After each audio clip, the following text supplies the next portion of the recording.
Welcome, ladies and gentlemen, to day 2 of the No Ceilings NBA draft stream. I'm going to be your host to start this little pre-draft show with two guys I'm very excited. I don't think I've done a pod or talked any time with both of you at the same time. This is going to be great. So I'm with Corey Tolabo and Maximilian Raynaud.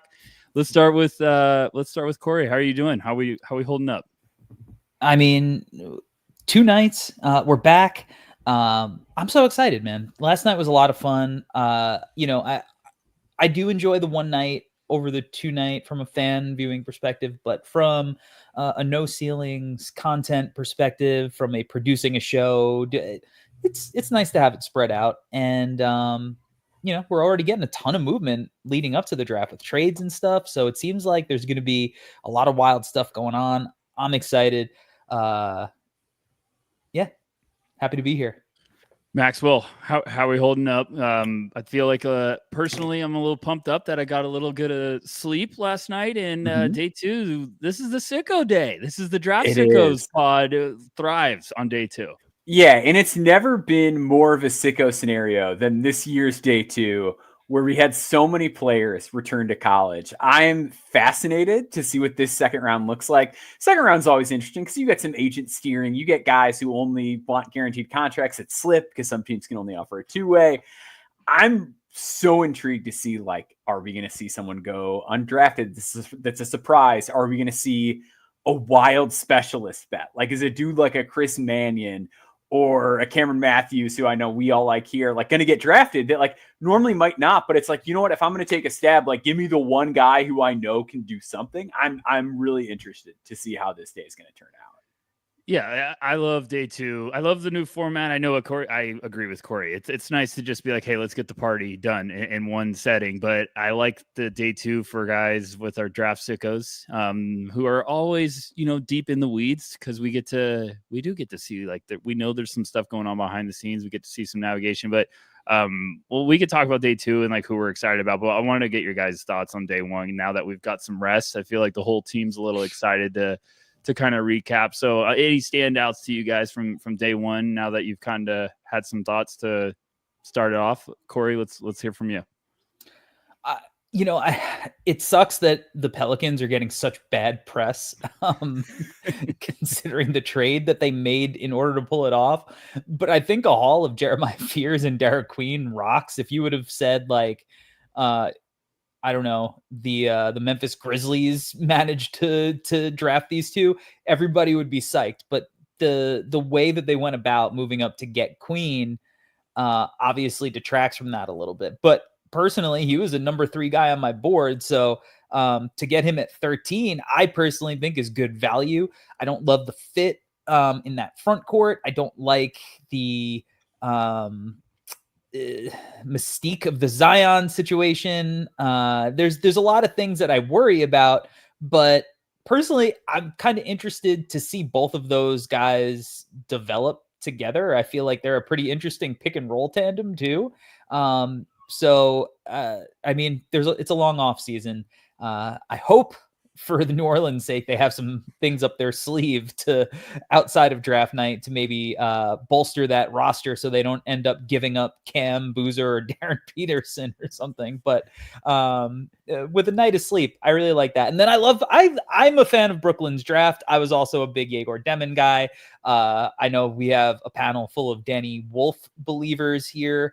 And I also like Sarif. So, 3 out of those 5 guys I really, really like.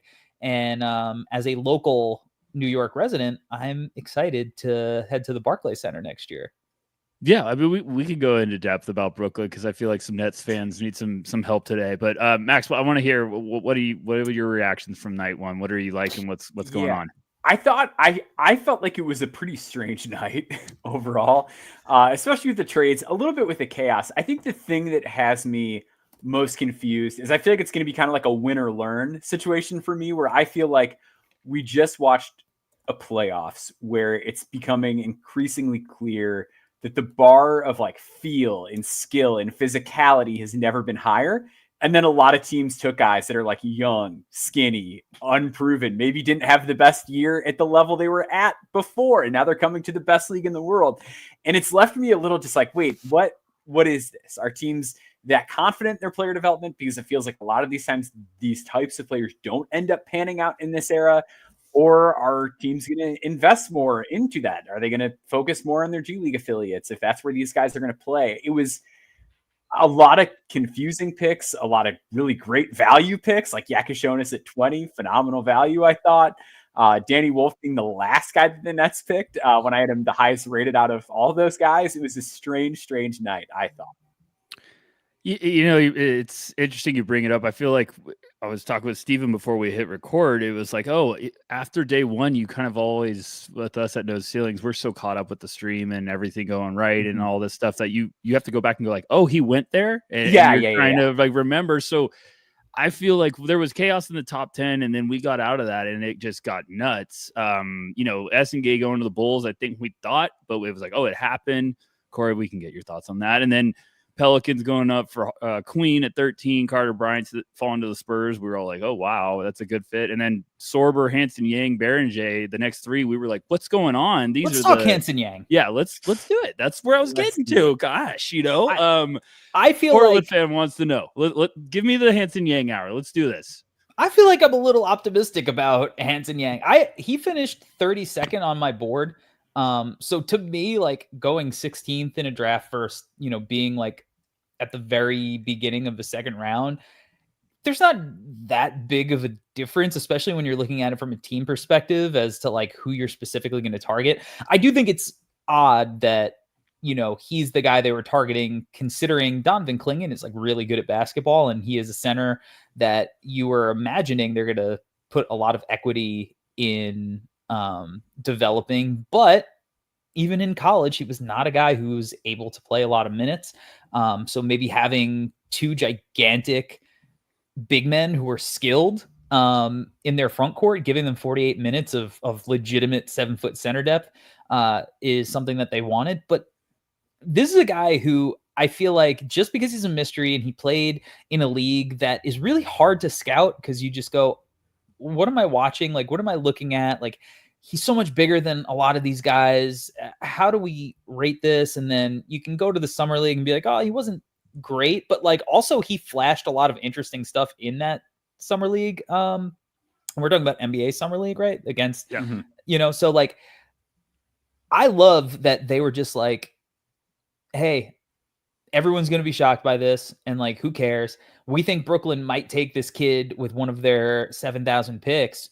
If we are going to get assets to move back and probably get the guy that we would have just taken at 11 anyway. I kind of really like it for Portland, and they have a front office that I really trust when it comes to scouting.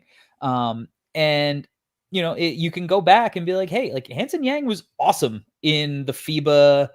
It was the U19s a couple of years ago. Like, he was one of the guys that I was just like, yo, who is this dude? Like, he really is really popping and was really good against his age group. So I just feel like, you know, like if he was playing for Ulm, like what would this pick be weird? Like, I don't think so. I think it's just because that league that he plays in was so hard. I think it's hard to scout that like it's there's just no reference point for somebody like him in that league. But I'm kind of a fan of it. I'm a fan of him, and I probably would have had him higher personally if I had a better handle on like how to understand what I was actually watching in that league. My favorite thing, and then Maxwell, I want to get your thoughts too.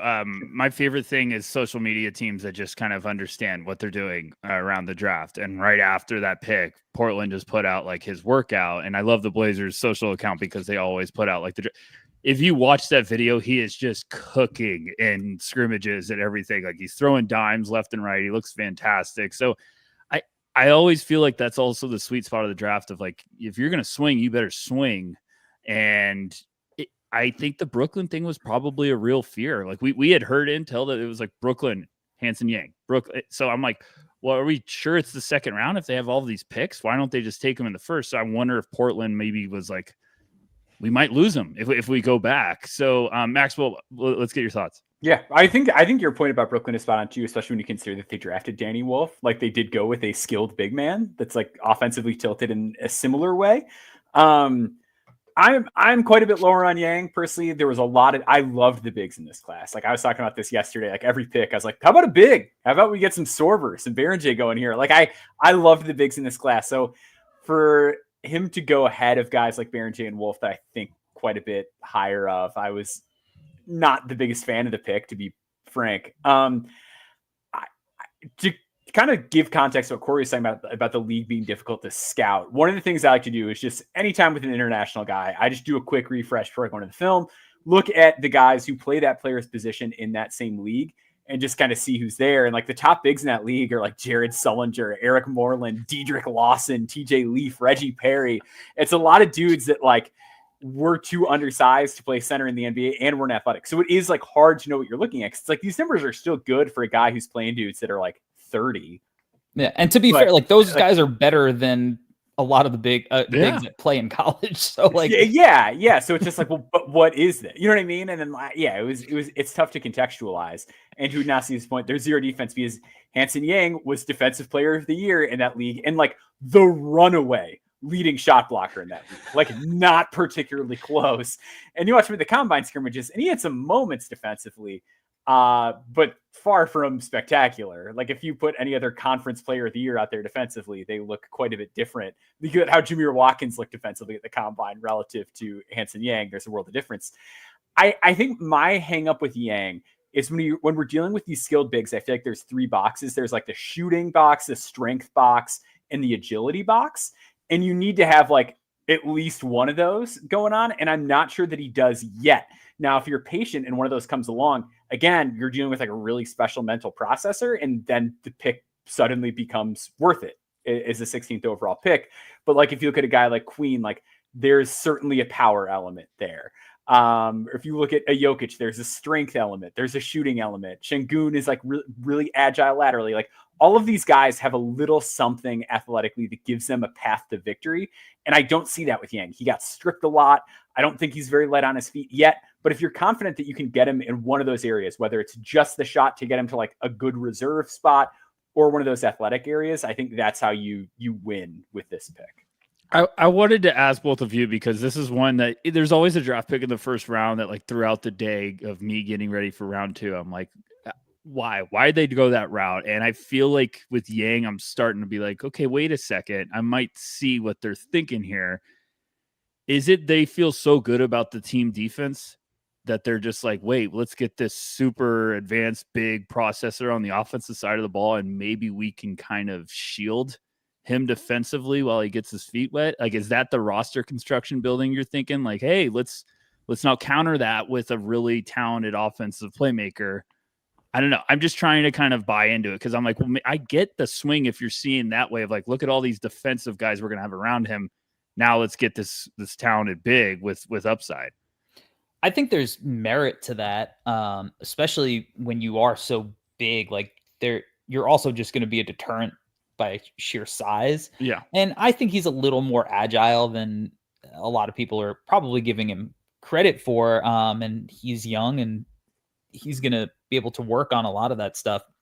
But you look at a guy like Thomas Bryant was getting minutes in like finals games, and he's not really anything I would write home about defensively. So I think that, like one, they're loaded at every position.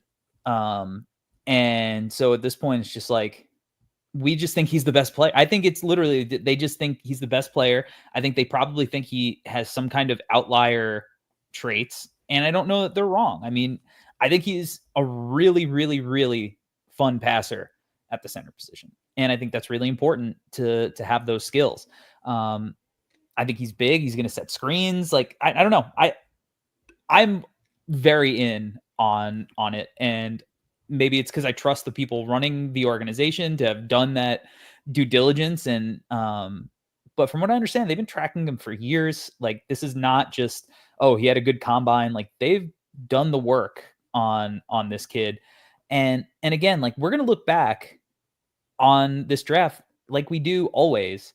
when now that these kids are used cars, they're going to play in summer league, and all of a sudden we've driven them off the lot and they've lost the value that they had. And it's like, all right, so he went ahead of Drake Powell. Like, who cares? Like he went ahead of whoever. Like a lot of these guys are going to fail. Like it's unfortunate, but that's the reality of how the draft works. There's only so many spots in the NBA that a lot of these guys just aren't going to make it. The league is so talented. So he is as good a swing, a bet, and honestly, like as safe as any of these other guys. Like truly, like I don't think there's a safety net in this draft outside of the first 2 picks in this. Yeah. No, I agree. I think this is really important to talk about because I think a lot of times people will be like, yeah, and then like this guy's floor is like a kind of like a Herb Jones style player. It's like that's nobody's floor. Most guys' floor is like you're out of the league. You're the that's old guy playing against Hansen Yang in the CBA. Like that's most guys' floors. But I think that's really important to consider too, is like consensus is always wrong. Like people do a lot of revisionist history, which is always annoying, but like you just go back at any draft and you look at the order and there's all sorts of guys picked in orders that they shouldn't have been picked in. Like if you believe in the guy, you just got to do it, especially when you're running the team. And like when you really zag, like obviously there's job security issues that could come along with that if it doesn't pan out. But like consensus is never right. Consensus is never perfect. And if you think a guy's going to be a dude, you got to rank them where you think they should be ranked. You can get fired if you go off consensus too. Like, exactly. Right. Yeah. Right. Yeah. If you don't believe in somebody, but you're like, oh, this is what No Ceilings board has, so like we need to take them. No, well then they would be safe. They'd be fine then. Yeah. No, but I know what you guys are saying. And I also think that's the roster they're building right now is if you really believe in it and you trust your scouting department, you can swing. Like if you're like, hey, this is our guy. We love him. We've loved everything we've seen over the years. As Corey said, like this wasn't a thing they were just watching this year. Like we know that front office. They do their homework. So I get it. I know it shook some people up, but I love the creativity. It's just going to be really fun to see how it plays out. He's probably going to have some fun if he's playing at Summer League. I always know it's a little, interesting with the international guys. Are they going to play? But that would be a fun one. Let's talk round 2. Let's talk about best available sleepers. What are you guys thinking? Who are you looking at tonight? Maxwell, we're always getting some challenges of how much are we sickos in the chat. So yeah, I know we'll have, Isaac Nogues from the Rip City remix. Isaac Nogues. A lot of Blazers talked early on. Yeah, Nogues is a menace defensively, man. I probably had to have been the steal rate leader in the G League if I had to guess. He's all over the floor. He's an unreal passer, super slick, like on the go, balls through tight windows. That guy cannot put the ball in the basket. Like does not score anywhere at all. Busted shot, bad at the free throw line. But interesting, like if a team again, this year's second round is the ultimate place to get cute with it. If you're picking like 51 through 60, would I do it? Nah, I think I had him like 94th. But hey, if some again, the margins get narrower and narrower the further down the board you go. Would Corey give me some names that you're excited to see about what's going on? We had a report before we went live from Shams. Phoenix Suns have been kind of moving actively throughout the morning, and then they made a trade with the Timberwolves to get the 31st pick overall. I'm trying to get the specifics of it, but Phoenix has been very, very active on the trade market. Looks like they're targeting Rasheer Fleming. Is there any other names you're kind of eyeing to kind of see what goes on today? I'm looking at I think there's a lot of shooters available. So I'm looking at a Kobe Brea. I'm looking at Chaz Laneir to see where he ends up. I'm looking for some deep cuts, because like Maxwell said, like maybe there's some steering out of the draft. I want to pick my spot. Please don't pick me. So like maybe there's room for, late in the draft for a guy like John Poulikitis or a Jackson Money who's 6'10" and can pass and is interesting and is a really good shooter regardless of how slow he moves. So I really just I like a lot of the shooters in this second round, and I think the NBA has shooting's pretty important. So if you have guys who can really shoot the cover off the ball, these guys, they tend to get chances, even if it takes them a little while to find their footing or find a spot.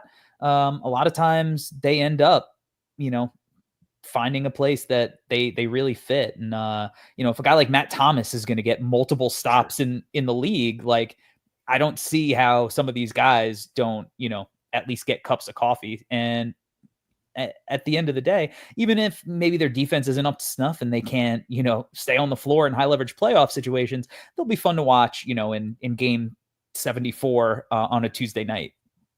Maxwell, what do you got? Who are you looking for? I'm in a similar place as Corey. I think the biggest thing that struck me coming out of day one is I feel like there's a good amount of veteran prospects, so to speak, older guys that maybe they don't provide value in year one, right? Like very few rookies are actually going to move the needle in a positive direction year one. But I feel like there's a lot of guys on the board that you can play in an NBA game tomorrow and like they won't get killed, if nothing else. Like I'm a Noah Penda guy. I know that's an unpopular opinion on this panel. He's a guy I really like. Thiero is a guy who I feel like if you look at like what Ron Holland did this year in Detroit, I think Thiero can come in and do similar things, be athletic, disrupt on defense, get out in the open floor. And then a guy like Ryan Kalkbrenner, who's just like a rock solid shot blocker who knows how to anchor a defense and can dunk everything. Guys like that I think are interesting. My kind of swings I like Victor Locken. I love Brea. I'm with Corey on that one. And even guys like Javon Small, Cam Jones, Jameer Watkins, there's a lot of talent on the board and guys that I think are a little bit more ready than you typically see at this point that could potentially, be on the floor day one and do some stuff. Is there a position for you guys when you're looking at your boards right now and like kind of how the first round panned out? Is there like a position you're like, okay, we could get on a little run here? Or if you're a team, you might like, hey, you might need to go get one because the drop goes. I feel like I was really excited about the guard depth in this class, but now I'm looking at it like, hey, the tiers could drop quickly if you don't get one. So like Javon Small, Elijah Martin are names I really like. And then you get to the Ryan Emharts, who's a popular sleeper. I think all those guys have some fans around the league, but is there any, positions you're looking for? I think if you need a shooter, Kobe Brea is going to be one at the top. Yeah. I mean, there, like you said, there isn't a ton of point guard depth left or like true lead guard. Yeah. Right. You're after you get through the guys you mentioned, you're starting to get into like Mark Sears territory. Max Shulga, who's like probably an off-ball guy at the next level. Yeah. I think the bigs, I think there are actual impact bigs who could play in the playoffs. Agreed. I think that Kalkbrenner is probably going to be a starting center in the league. Raynaud, I think definitely could be, but, has more questions to be answered. But then, there is Janai Broom, who's still going to be available. After that, you start getting into the lock-in Amari Williams territory. So if you want one of the priority guys, and we like lock-in, but obviously there's some injury stuff there that you have to worry about. I would say if you want a big or you want a guard, like you better get those guys early on, because after that, I think there are a lot of wings that are going to be available because a lot of the wings have some questions. Yep. Maxwell, if there's a sicko status, if there's a player that goes 50 to 60, now obviously the teams can change, so I'm not putting you on the spot here, but if there's a player that goes there, is there one that you like that like, hey, this could realistically just based off the player, because team fit, it matters and roster and everything, but is there a guy you just like, hey, I really think he'd have a shot down there? So the two guys that I have at the top of my two-way contract here are Brooks Barnheiser and Jonathan Pierre, and they're sort of like diametrically opposed players. Brooks Barnheiser played at Northwestern, a guy I saw in person a ton, like hard charging, high motor, big body, 6'6", long arms, like 225, can body guys up, makes a ton of plays on defense, polished handle. He sort of plays like a less athletic Jaime Jaquez. And similar to Jaquez with him, the question is the shot, right? Like he was a brutal shooter this last year. It needs to be reworked from the ground up. But he has, like, asking about like the Tumani Kamara this year's draft, like not totally dissimilar of a stat profile to Tumani Kamara. He's one of those high usage guys who did everything except shoot. Kamara was a better shooter off the catch coming into the league than Barnheiser, which is why he's panned out as well as he has. And then Pierre, on the other hand, is sort of a funky player out of Belmont. He's 6'9", can really pass the ball, really good defensive rebounder, likes to grab the ball, get out in early offense, and he can really shoot the cover off the ball. Not the most physical guy, really struggles inside the arc, but you look at a guy like Jalen Wells last year, and those were a lot of similar concerns, right? Like this guy can move the ball, he can really shoot. tall, wish he was a little bit more physical. That's kind of Jonathan Pierre. And I think a lot of people sucked on him because he was at Belmont. I thought he was fantastic at Portsmouth, sort of scaling back his role a little bit, leaning on his teammates a bit more, moving the ball quickly. Those are the two guys that I think are kind of in that range that I feel like could provide the most value if they hit. Corey, any deep sleepers for you that you're just like, hey, you know what? I can't fight this. I like them a lot. I know you brought up Polakidis earlier that I still think, I'm interested with him because if Brea and Laneir come off the board early, maybe it's like, well, hey, I'm the next shooter. Let's go. Let's talk. So is there anyone for you? I really like Kadari Richmond. Tough. I wish the shot was better. But every time I watch him, I'm just like, this is just like guard OG Anunoby. I don't like he's just so thick. He's such a good defender. I feel like he's so good, like getting into the paint and getting to his spots. He's a good passer. Like, I think he's a guy who's going to be able to hold up against NBA athletes, and at least provide some kind of backup minutes. Again, maybe it takes a few different spots bouncing around, but I don't know. I've had a soft spot for him. I don't know. He's probably my favorite Johnny this year to watch. I know that, RJ was the guy who seemingly got all of like the St. John's love, but I feel like for me, it was Kadari who was one of the biggest difference makers for that team. And, it's not like he's 6'2", like he's got plus size. Like the way that teams can teach shooting, I just feel like this is a guy who, like, if the shot comes around, he shoots 37%. Like he's gonna be a real player in the league. Like I think he's literally just like a jump shot away. So I think that's the guy who I'm interested in seeing where he lands. Yeah, I feel like the sickos have rubbed off me because I'm more excited for the two-way guys, like right after the draft of like who's going. Like I like RJ Felton, I like Jamil Telford a lot. I'm excited to kind of see where these guys end up. So any last thoughts? We got a couple minutes before we do a line change and then get the party started for day 2. Yeah, I'll plug the undrafted free agent roll call. We'll have that bad boy out on Monday. Every prospect who signs any sort of deal, two-way, E10, Summer League, I'll have the rundown on all of them, organized by team. We do it every year. The weekend, like people are always like, are you looking forward to the draft? Are you excited for the draft to be over? And it's like, I'm excited for the draft. The weekend after the draft is brutal because inevitably there's so like 3 or 4 guys I've never seen. And it's like, all right, I got to watch this guy from Northwest Montana State who played D2 and somehow got a Summer League invite. Like it happens, but it's what I signed up for. I feel like I also remembered today. I was like, oh, I have the Summer League preview coming soon. And that is where I really start crying inside. So, with Maxwell, it's like, oh, yeah, the draft's done, but now the work starts. So the draft doesn't stop for us, guys. Yeah, there you go. We teased it. 2026 mock draft dropping tomorrow? Yeah, this is going to be our first very early edition mock draft that drops the day after. We're excited about that. Next year's class we think is going to be a lot of fun. Definitely the top is at this point of the draft. It's always fun. It's always fun. But yeah, I'm excited. I'm excited for that. All right. Well, hey, everyone here, let's do a line change. But thank you guys all in the chat for joining us early for a pre-draft show. We got round 2. We've had a lot of awesome support. A lot of people reaching out about, hey, thank you guys. This has been an awesome year of coverage. So it's going to be a fun day. This is where the sickos are born. Day 2 is for the sickos. So I'm excited for this one. Let's do a change up and we'll tell you guys later. All right. Fellas, how are we doing? No ceilings community. How are we doing, fellas? Corey, you were just talking for a half hour. You're still going. I know you're loving life, Metcalf. Yes, sir. You and I were on for a little bit last night at the top of the draft, and now we get the top of the second round together. How you doing? Running on fumes, but excited. So, I was taking a nap on my couch about 2 hours ago to prepare for tonight. So I'm with you, man. I feel it. Yeah. Sick brag. No, I'm excited for the second round. There are a handful of intriguing names. Kind of a shame that Rasheer Fleming's already off the board, and we knew that so far ahead in advance. We kind of figured that'd be the case, whether the Wolves stayed there or not. But I think there's going to be some weird chaos. It's going to be impossible to track who's actually going where, and can't wait for some of these picks to get traded 18 times.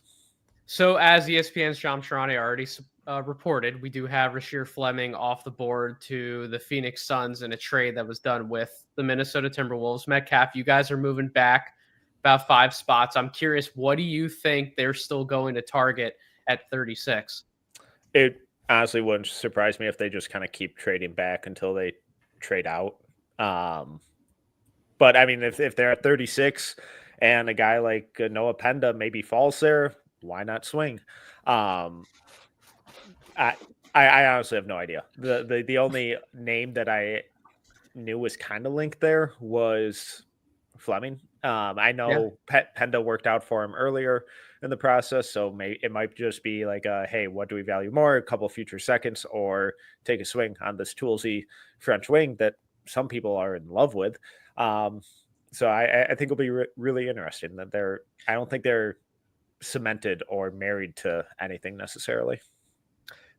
What I love about where the board kind of sits right now is there's players of each positional archetype available that present legitimate value. Like we were just talking about Fleming, who we're going to get some opinions on in a second. There's some multiple big men available like Ryan Kalkbrenner, Maxime Raynaud, like Corey and the rest of the guys we're just talking about. Thiero is a good name.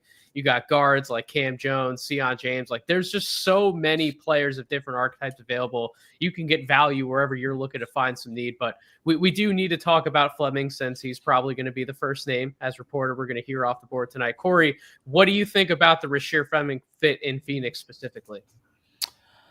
Well, this is a team in transition. So, really the only fit I think I care about in Phoenix is the fit with Devin Booker. And with that, I think that the fit is pretty solid. I also kind of love the long-term defensive potential of Fleming and Marovic. That's a lot of length, a lot of athleticism. And Ryan right. So I think that they're starting to make some pretty nice moves. I mean, obviously that shooting guard spot has a lot of depth to it. I think that the backcourt might be a little bit of a disaster this year, but I kind of like what they're doing in the front court. Like Oso Iguodaro's there, and he's another interesting guy who I think is a good NBA player. But just from an athleticism standpoint, like I think that the fit with Marovic in the front court, who I think is going to be able to space it a little bit at some point. I mean, obviously not early on, but I wouldn't be shocked if they let him shoot some threes this year, where both of those guys can kind of be screen and rollers. Both of those guys can be pick and pop. I worry about maybe some playmaking stuff in the front court with them, but Oso Iguodaro is a guy who can do really interesting stuff to give a different look in the front court with, handoffs and, maybe even some inverted pick and rolls. But at the end of the day, like this is a team that's still, I think, trying to figure out its identity post KD with Bradley Beal just anchoring them down. And we'll see, I don't know if they're going to hold on to Jalen Green because eventually they're going to move on from Devin Booker and just try to get a haul and just completely blow it up and rebuild, or if they're going to try to get Jalen Green to play some good basketball and reroute him. Like, I don't know what their plan is there. And I think ultimately that's going to decide what direction they go as a franchise, but I quite enjoy the moves that they've made thus far. Incredibly fair assessment. And I think the one thing I did put in our No Ceilings group chat when we were all discussing like what is Phoenix going to do now that they're trading for all these picks and moving around, this team's going to be a pain in the tuchus to play on a nightly basis at the very least. We talked about, with Fleming and Marovic, and they just traded for Mark Williams. They got Ryan Dunn on the roster, Dylan Brooks. Like, I think to your point, Corey, I would agree they aren't necessarily forming an identity offensively yet, but I think defensively they're starting to kind of take shape in a new direction as far as we've seen it with some of these younger teams and these teams trying to hit the reset button. They're trying to get more athletic. They're trying to focus on building out a defense first culture. And we are sort of seeing that with the Phoenix Suns. So I think for Suns fans, a lot of people are might not be the happiest about the direction where the team has been going. You know, you have the Kevin Durant trade. You're bringing in a guy like Jalen Green. You're wondering how Jalen Green and Devin Booker are going to fit together. But you are starting to see some of those building blocks at least fall into place defensively, and with some strong athleticism, injecting someone like a Rasheer Fleming into the rotation. So I like the pick. I think it's going to be a good pick. We have some interesting teams, though, in this 31 to 35 range immediately. You have the Boston Celtics, the Charlotte Hornets, and the Philadelphia 76ers before we get potentially any other trades. I know Boston last night, a lot of what we were hearing going into the process and a lot of what was being projected was that Boston was going to target a big man potentially at the end of the first round. They went Hugo Gonzalez, so they went wing. They did not go big. Metcalf, do you think that, this could be a place here at 32 if they stay put where, they're getting good value at the center position as equivalent to what they might have even gotten at 28 had they went that direction last night? Yeah, and I kind of like them taking the swing on Hugo, given the first round guarantee, the extra year on the contract. If he hits, cool. Now they have him under control for even longer. Whereas some of these older centers like a Maximilian Raynaud or Ryan Kalkbrenner, guys that we think would fit there, and we've kind of linked them there in some of our past mocks. And we've heard that they're interested in. Now you get that older guy on an even more cost controlled contract. So yep. I think you get these guys even a little cheaper. They're going to be ready to play right away. I think there's really good process by the Celtics. And if they take that swing on a big or, pull the trigger on Kalkbrenner or Raynaud, or maybe even they go look longer term or more upside with a guy like Bogi Markovic, I think there are a lot of bigs there that make a lot of sense for how they play, and not only stylistic fit, but in terms of cost saving and process, I think it makes a lot of sense the way they operated the end of that first round. Corey, if you're on the board with the Celtics at 32, what would you be looking to do? Are you trying to take a big man at 32? Would you maybe look to move off the pick? Is there another player or archetype that maybe you'd be targeting? What would you look to do at 32? I have Kobe Brea and Ryan Kalkbrenner back to back on my board. So for them specifically, I would probably just draft Kalkbrenner. I just think he's a very good basketball player who's going to be worthy of being a starting center at some point. I don't know how much potential he has to be some kind of star. I don't necessarily think he's going to be a Kristaps Porzingis type unicorn prospect, right? Even if I do think that he is somebody who is going to shoot it in the league. One of the games I saw him in the Big East tournament this year, where I think he had 38 or something like that. He was letting it fly in the second half, with no conscience, and it looked great. But I don't think he has the quick trigger that a Porzingis has, where the speed of how quick he can get it off and the confidence. I don't think he gets there.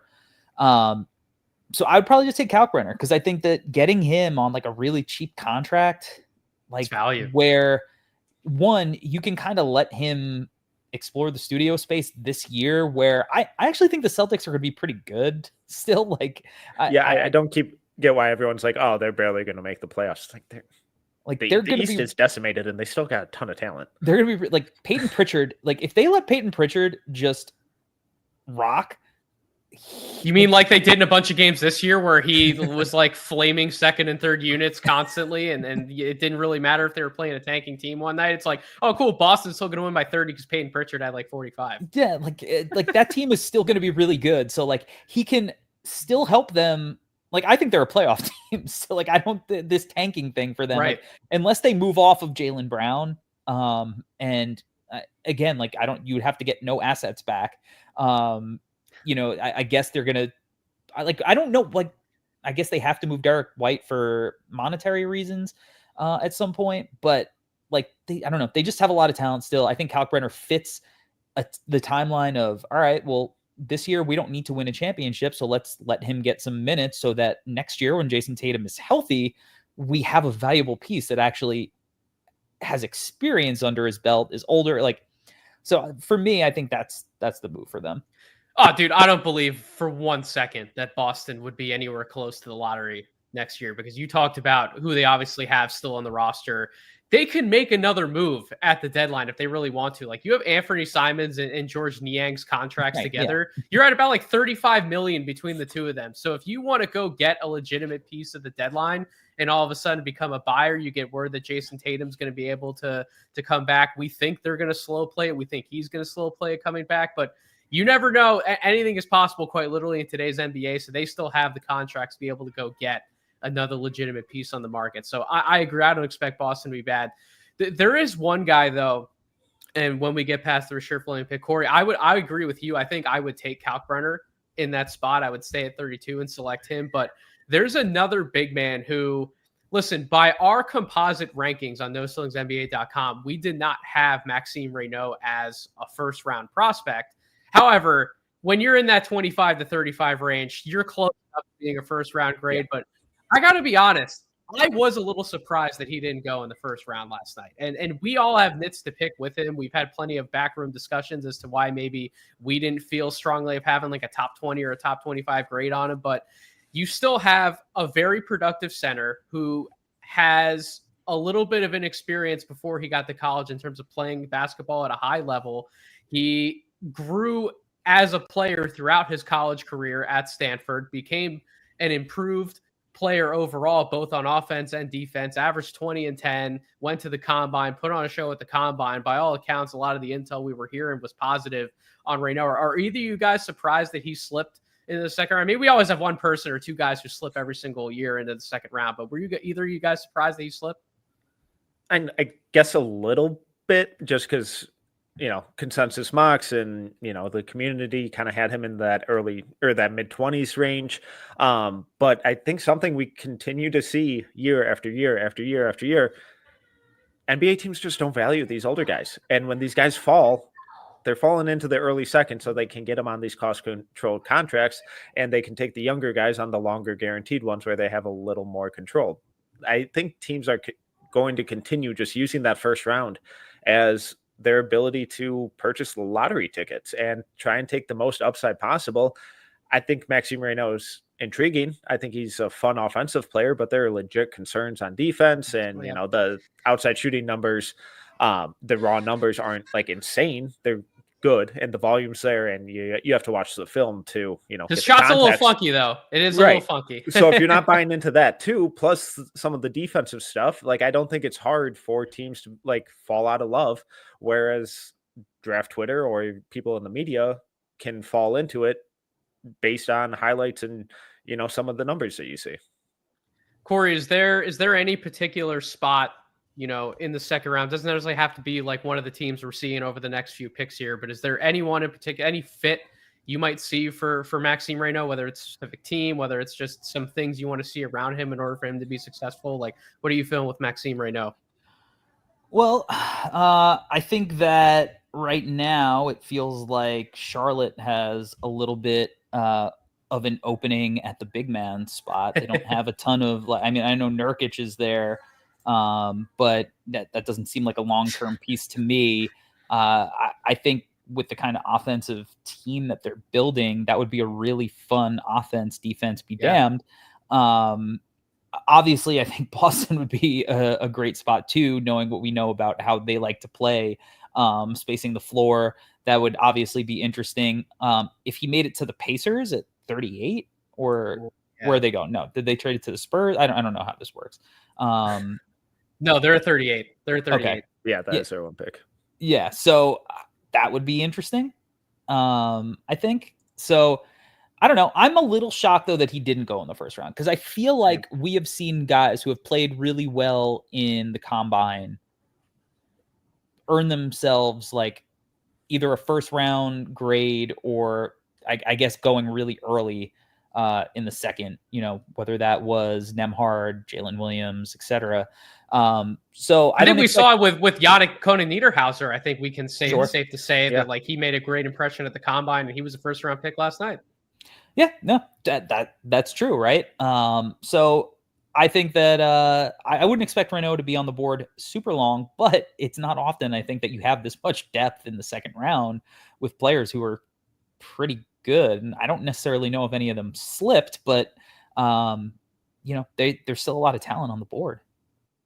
I agree. And you mentioned that Charlotte has an opening at that center position, and they could go a number of directions. They went with two what I call no-nonsense shooters last night in Con Knipple and Liam McNeely. And I got to be honest, I was talking with someone, a team scout earlier, who we were talking about the picks a little bit, and he had a few questions. But I kind of put it like, listen, Charlotte, stand up and applaud, in my opinion, what they did. Like those two picks were not the usual formula for what Charlotte's done over the last few years. They added two guys who they're not necessarily the type of players in the sense of you're building around them, but they complement other players, and you're not necessarily taking anything off the table for them, at least offensively. They're all they're doing is, again, adding. They're movement shooters. They're smart guys relocating off the ball. They're not guys where the ball's going to stick. They're going to get off it if they don't have a shot right away. Like those are the types of guys you need to add around, players like LaMelo Ball and Brandon Miller, who, in order to be the best versions of themselves, need the ball in their hands. So I actually like what they did. Metcalf, what do you think that they might be able to do here with picks 33 and 34, whether they stay with both of them, maybe they move one, but do you think maybe they keep going that type of quote unquote professional offense direction? Do they maybe try to inject a little bit of defense here? Like what do you think they might try and do here in the second round? Yeah, and I like what you said. I love their approach and just getting two of arguably the best spot up shooters in the draft, in the first round, and two guys who have great size strength and can do stuff off the bounce, attacking closeouts, second side creation stuff as well. Now, I think you go get two adults. You get a rim protector and a bully to defend perimeter guys. Like if they walk away with some combination of Elijah Martin, Sion James, Ryan Kalkbrenner, something like that, I would be ecstatic. If I was a Hornets fan, because you addressed your glaring need after being one of the worst shooting teams in the league by getting Con and Liam. And now you have some adults, some culture setters, some leaders who can kind of hold people responsible and also just play defense and be competent out there. So those are the kind of guys that if I were them, that I would be looking at. And if I was a Hornets fan, I would be hoping for. Corey, did you slam an A+ grade for the Charlotte Hornets last night, given where I kind of so you came into the cycle as one of the highest guys I saw on Con Knipple. You were high on him through the process. And even when Liam McNeely was struggling at times at UConn, you never sold your stock on him either. So did you just you saw what Charlotte did last night? You're like, all right, A+, I'm slamming the grade down. This is my kind of draft. I loved it, obviously. Con was my number 4 prospect, so that checked out entirely. And with Liam, to be honest, I thought he measured even better than I thought he potentially would. And you told me he was humongous, and he big. Measured humongous. Yeah, and I knew he was big because I've seen him a million times now live, dating back to when he was a junior in high school. And, the first time I saw him, I think he had 32 points, I think it was against La Lumiere in some tournament. And I was like, all right, this kid, there's something there. And then, every time I watch him, all right, there's the jump shot's beautiful. He's really big. He's thick. He's not some super scrawny guy. Right. And he competes, he's passionate. Then he busted out a few moves at the Jordan game where I was like, oh, okay. That was interesting. A little get to a spot midi and just post somebody up and shoot over him. And then this year, I actually was excited to see him at UConn because I thought from a strictly system perspective, it was an awesome place for how he could be utilized offensively. And then their point guard situation actually bore itself out. And, he was tasked with a lot of creation. And look, I think he's a really good passer from the wing spot. He can do some things as a pick and roll ball handler that I think maybe goes a little undervalued. He's very comfortable because he's so big, just coming off a screen, putting somebody on his hip, and then being patient and getting to the rim. But, I don't think he's a 32% shooter. I just think he's going to be a good shooter as we get our first selection. We do. We finally get our first pick. Rasheer Fleming is, in fact, the selection to the Minnesota Timberwolves, going to, again, the Phoenix Suns in that proposed trade. So Phoenix walking away with one heck of a player, in my opinion, 6'9" forward. One of the things that impressed me with Rasheer when I was watching the tape back, it wasn't even just some of the little things that I saw him do in moments as a half-court passer. Again, obviously he wasn't a very high-volume assist guy, but there were some moments on tape where you saw him make some dimes, and I'm like, I didn't know that was part of Rasheer's game, so that stuff would impress me, but some of the defensive stuff. His shooting ability, there are some skeptics in the draft community, Metcalf, about how good of a shooter Rasheer Fleming is, but when I was going back through a lot of his stuff and running the numbers in terms of where he was actually making shots behind the three-point line of the floor, he was like 34% or better from like every single area, right? Whether it was directly above the break, whether it was on the wings, from the corners, like there wasn't really a quote unquote weak spot for him as a shooter. So how do you feel about Rasheer Fleming's projection as a shooter? Where do you kind of sit on that side of the fence? Because I do think it's important if you're going to take him right here at 31, again, that 25 to 35 range, we're kind of considering those guys like borderline first round grades or true first round grades. I think the shooting's probably important if you're going to project him out to be the type of player that we think he's going to be. Yeah, and coming into the year, I was worried about the shooting, and then it bore itself out. And I don't think he's going to be an elite shooter. I don't think he's going to be this incredible floor spacer, but I think it's going to be a reliable tool for him. And it's still a little funky, these small tweaks here and there, shoots a little bit of a flat ball.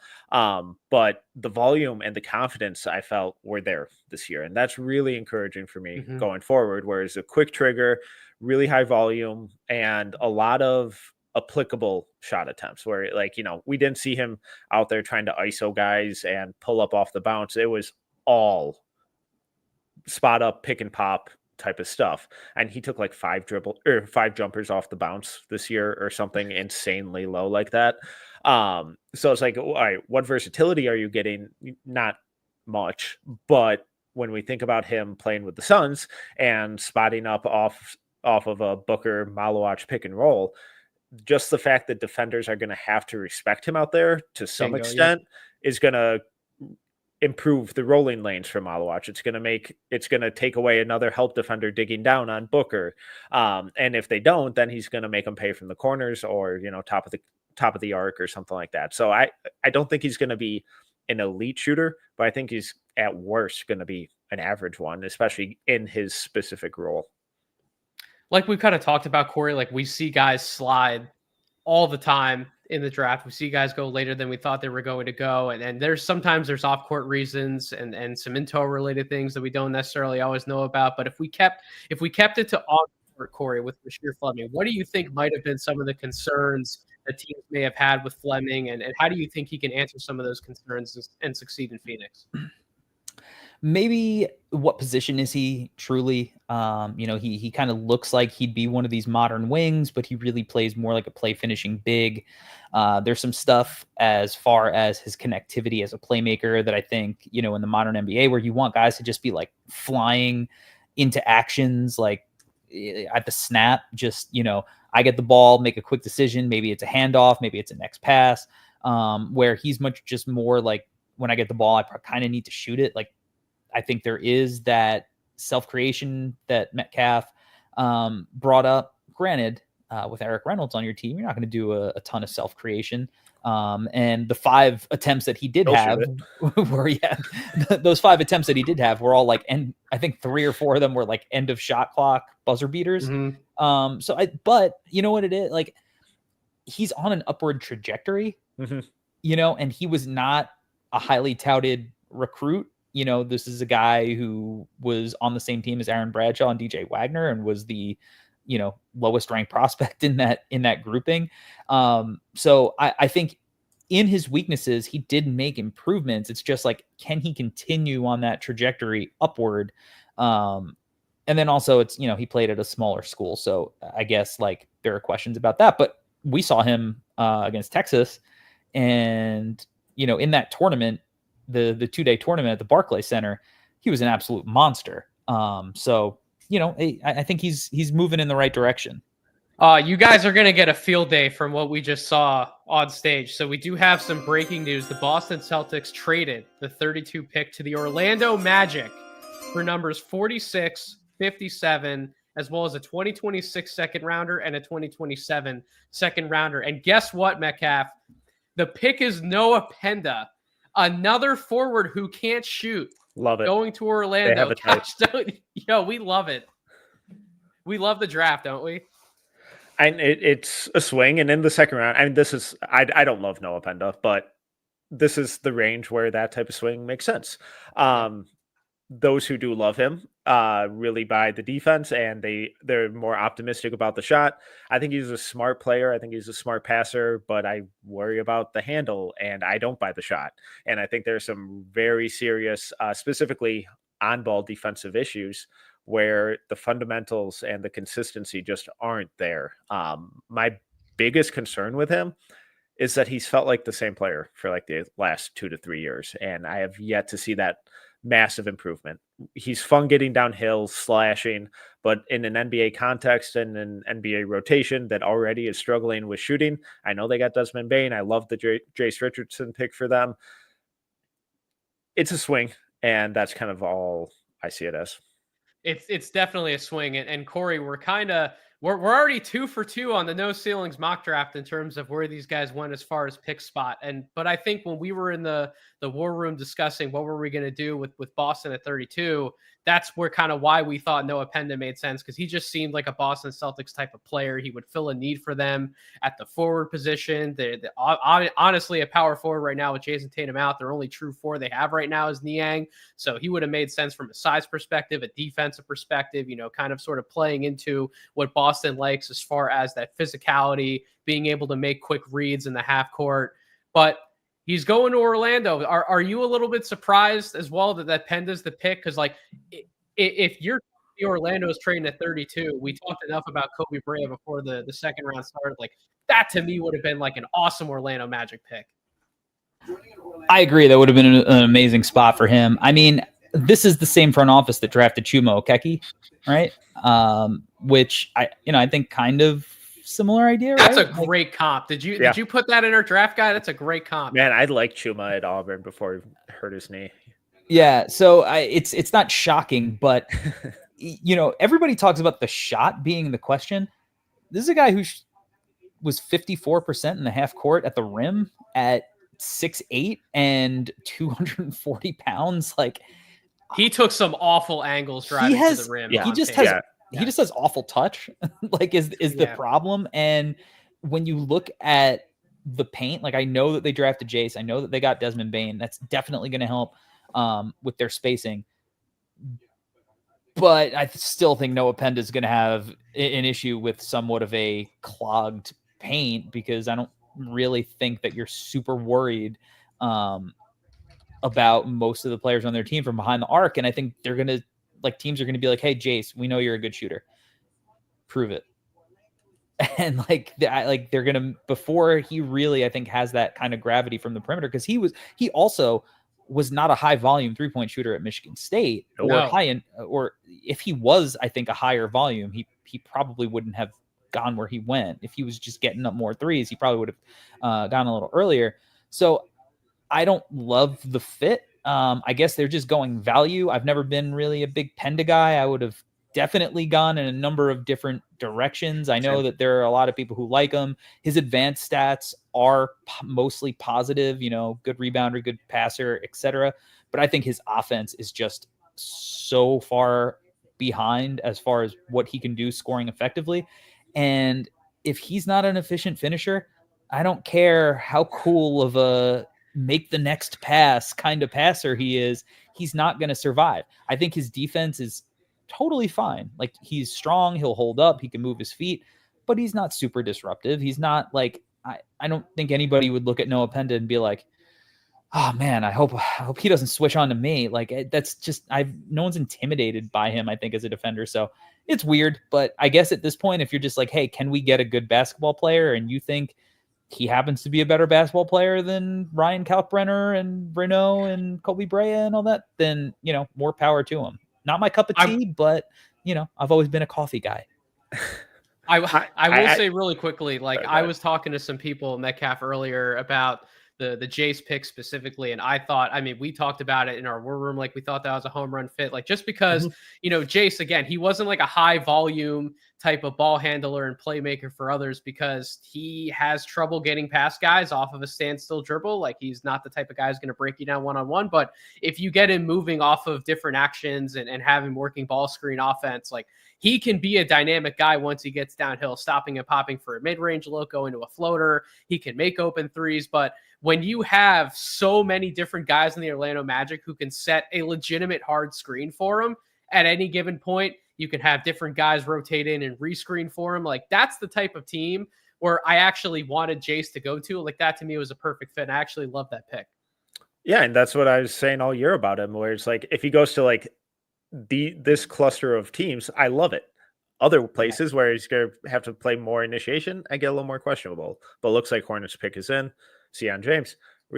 Sion James. Are we guys? 3 for 3? We're 3 for 3. Yeah. We're on fire again, everyone. We're having a good time here at No Ceilings. I love it. But Sion James, listen, started his career at Tulane, transferred to Duke for his last season, and he was one of the more fun players that I think we got to watch in college basketball last year just because of how versatile he is, right?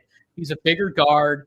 He plows through people driving to the basket, and in turn on the defensive side, you can't go through him. You have to go around him. Tough rebounder, instinctual passer. He's improved as a shooter, albeit on lower volume, but has improved as a three-point shooter throughout his career. Corey, he's one of those players you can look back, 1, 2, 3 years down the road, and we're asking ourselves, like, why did Sion James go in the second round? Like, this guy has become a rotational mainstay for a good team. He's somebody who's potentially returning like top 20 value in the draft class. When we talk about these connector type of prospects who can play both sides of the ball and don't necessarily have massive glaring weaknesses in their games, it kind of makes you think, like, why did he fall to this point? Like, what do you think about the pick for Charlotte? Yeah, especially because you would think that maybe there was a team who could talk themselves into this being their Lou Dort down the line, with any kind of recency bias of just having seen Lou Dort's impacts in the finals. I like it for them, man. Like you said, like get professionals in the door. Yeah. Obviously, he's staying in the Carolinas too. He's already got some built-in chemistry with Khan there. I don't think there's a lot of negatives to this pick. And if they nail this next pick, if they go with one of the bigs, they're really cooking with something for their draft. Like, everybody was crushing them last year for, swinging on Tijan, and this year they're going in a little safer direction, just getting guys who, maybe don't have the highest ceiling, but have, safer floors. And that's going to give Saloon some runway to even, potentially, do his thing at his own pace. I like it a lot. This is not a move you can make many qualms with. I had James, a little bit lower than this on my board personally, but I think it makes a ton of sense for this particular team. What do you think, Metcalf? Just their process from this year to last year feels like night and day. Night. So, like, mocking them next year is going to be a nightmare because I don't know what they're doing. Are they taking the most egregious swing possible, or are they playing it smart? If this goes bad this year, these guys don't return immediate value. Screw this. We're going back to our old ways. Well, they might be a playoff team next year with the way that, some of the teams in the East are operating. I sure hope so. Like, Charlotte actually has a lot of talent. Like, they have accumulated some legitimate talent on the roster. I like their coaching staff. I think they're headed in the right direction. It's just, it takes a little bit to purge out the old regime. But from Sion's standpoint, when we think about him offensively, he's not going to be running. I guess he can play some backup point, but we saw a little more initiation and stuff from him this year at Duke. The Tulane film was always fun, but the big question was, can he shoot it at all? The defensive physical tools, the slashing, the passing, it's fun.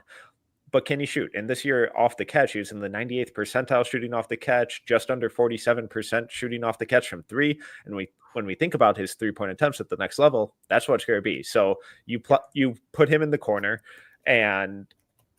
or relocation stuff, and then now you have him where standard spot-up standstill jumpers seem to be a real thing for him now. along with Khan, along with Liam, you've added a bunch of off-ball shooting to play off of Brandon Miller and LaMelo. And even if Sion doesn't shoot it, I think he'll be at 47% off the catch in the pros, but that feel, the intangibles, and the defensive intensity and physicality that he can bring to the backcourt is so important. And the other thing I like about Sion too is that, this Charlotte Hornets team, if they're going to be optimized at their best level, it's going to be also through a lot of transition offense, right? Like being able to crash the defensive glass, come down with the rebound, and grab and go. And that's where LaMelo's best as an outlet passer. That's where we've seen Brandon Miller also show some passing creativity, in the transition game. And you add a guy like Sion James who can grab that rebound himself and push the basketball because he can handle it and he can make those decisions in transition. Not only are you getting someone who can be additive defensively across multiple positions, but now you're also bringing in a guy who makes sense with the style of play that you need to employ in order to make the most out of your star players. Man, yeah, I agree with you guys. But Charlotte, 3 for 3 on the draft so far. Job well done. This is becoming one of my favorite drafts. I think I listed them in one of my favorite drafts earlier today on Twitter, and I mean it. Like, Charlotte's doing a great job so far. Let's see what do you guys think they're going to do with this next pick? We had a Thiero mock to the Hornets for no ceilings in our last intel mock. You guys think they're still going to go that direction? You think at this point it's screaming like big man value? Like, what do you guys think? I think they have to get a big. Yeah, I mean, it would make sense for them to do it. They don't. Yeah, they don't have anybody. I don't know what their cap situation is as far as like what they could possibly do in free agency. That's not really my lane. So don't think anyone's got cap space but Brooklyn. So they got to make the most of what they have. So if that's the case, then yeah, I think get one of the bigs. But I have to say, like, Thiero would still make a lot of sense here, and he would still be really fun. And if you're worried about Khan and Liam's defense on the perimeter, having multiple athletic defenders would make a ton of sense.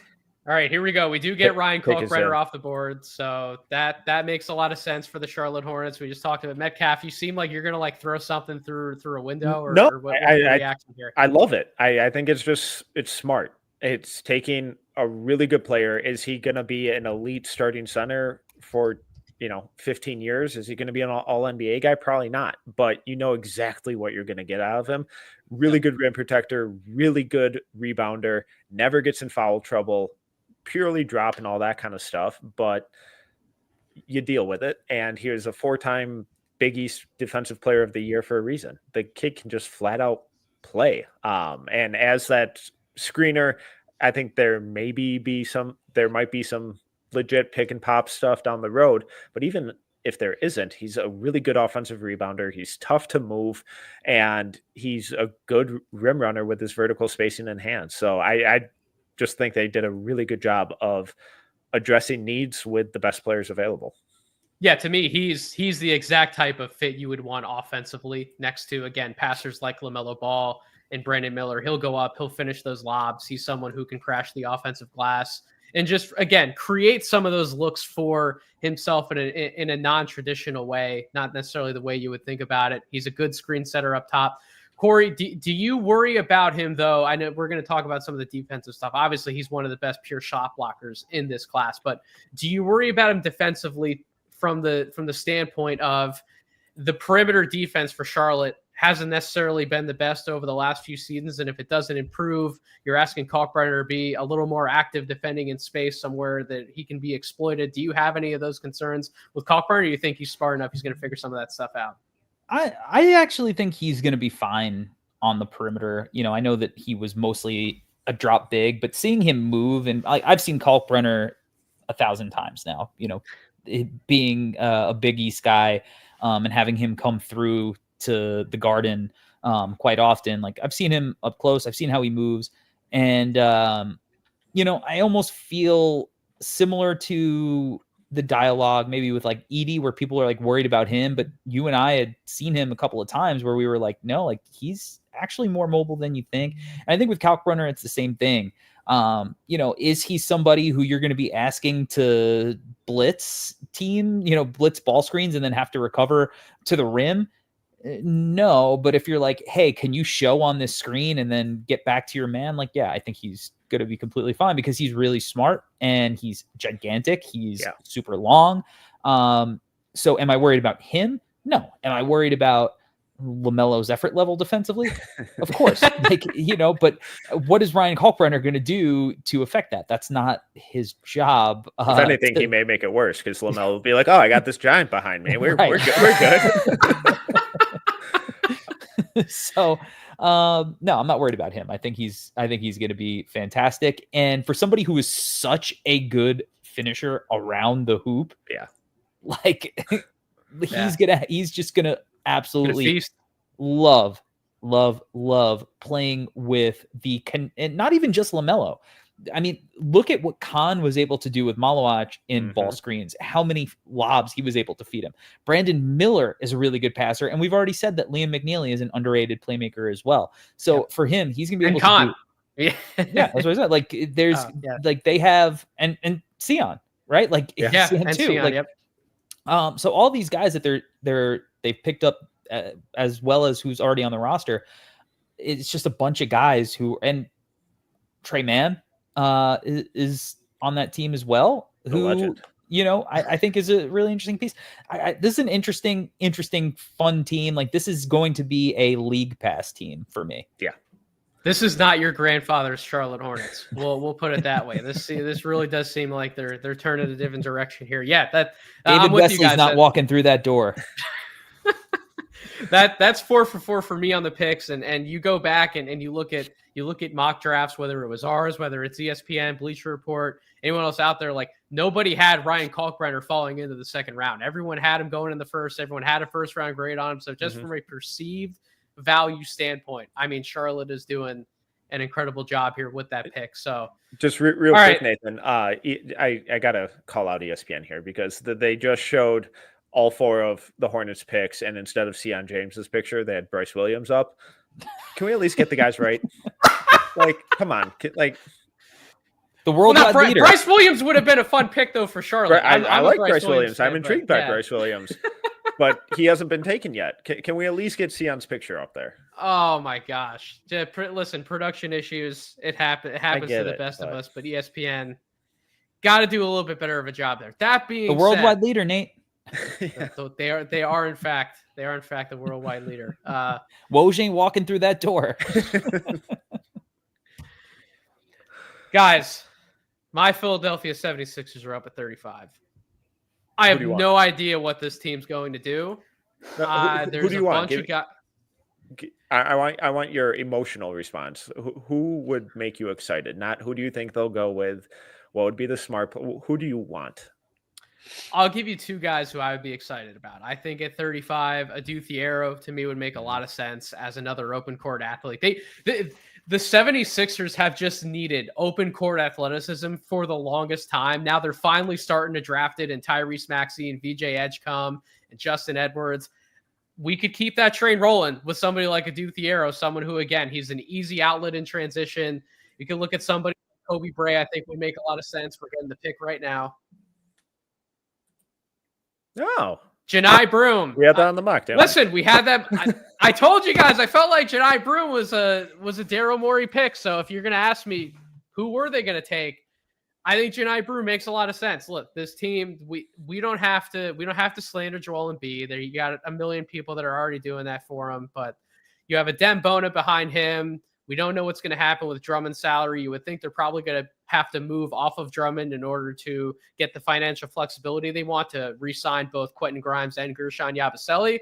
So you're going to need some additional center depth somewhere. And why not go get someone who was one of the most productive big men that we had in college basketball last year, was someone who was very much so in the running for National Player of the Year, someone who transferred from Morehead State to Auburn, played under Bruce Pearl for multiple years, actually developed under Bruce Pearl, he wasn't just a guy who stagnated out and you just kind of expected more of the same from him in college. He showed different ways to actually show a little bit of ball handling in the half court, be able to take some mismatches off the bounce. He improved as a three-point shooter to an extent in college. Maybe the percentage wasn't always the greatest, but in terms of the types of three-point shots he attempted and was comfortable taking and making, I think we saw some improvements there. He's an underrated, like, handoff type of playmaker, big. And then you know what you're getting from him in terms of, physicality around the basket defensively, being able to protect the rim, one of the best rebounders that we have at the center spot in the draft class. So I just think, listen, he's not going to be the sexiest pick. You're going to have some people who might not even think that he's the type of pick that Daryl Morey should have went with. But I get where the front office is thinking in the sense of, we just want another no-nonsense guy who we know can come in and produce for us off the bench, and he's going to do what we ask of him. So, that's enough of me about the 76. What do you guys think of that? I think it's a solid move. I mean, the 76ers are on the Golden State Warrior 2 timeline, game plan right now.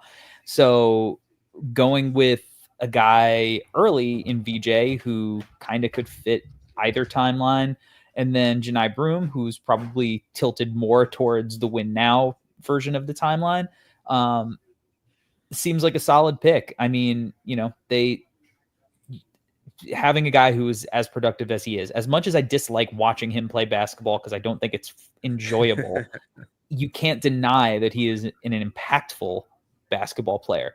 Now, how he scales his game down, I'll be interested to see, because I do think a lot of his offense, specifically like his passing, was predicated on him like drawing double teams. And I don't think he's somebody who needs to be doubled in the NBA with, those kind of defenders. But I still think he'll be an effective short roll passer and whatnot, even though I think that'll be muted a little bit.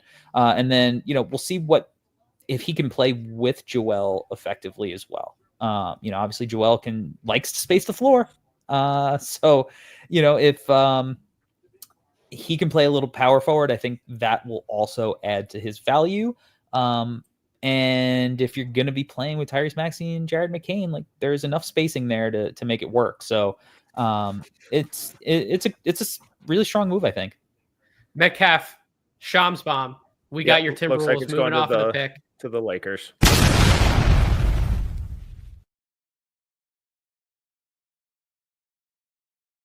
Every time you unleash that graphic, I can't not laugh. Like, it's impossible for me to not laugh. It's the best. But listen, let's see who it is. Picks coming up.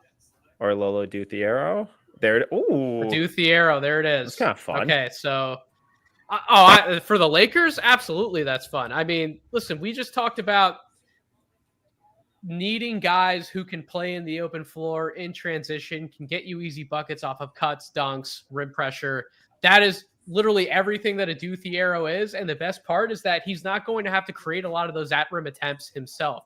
You have two of the best passers in basketball setting him up for those looks in LeBron James and Luka Doncic. So I actually think there is a chance that a Thiero, as long as he's up to snuff on the defensive end, Metcalf, I actually think he could sneak into that Lakers rotation at some point in the season and inject a little bit of youth and athleticism to a team that I think still needs it.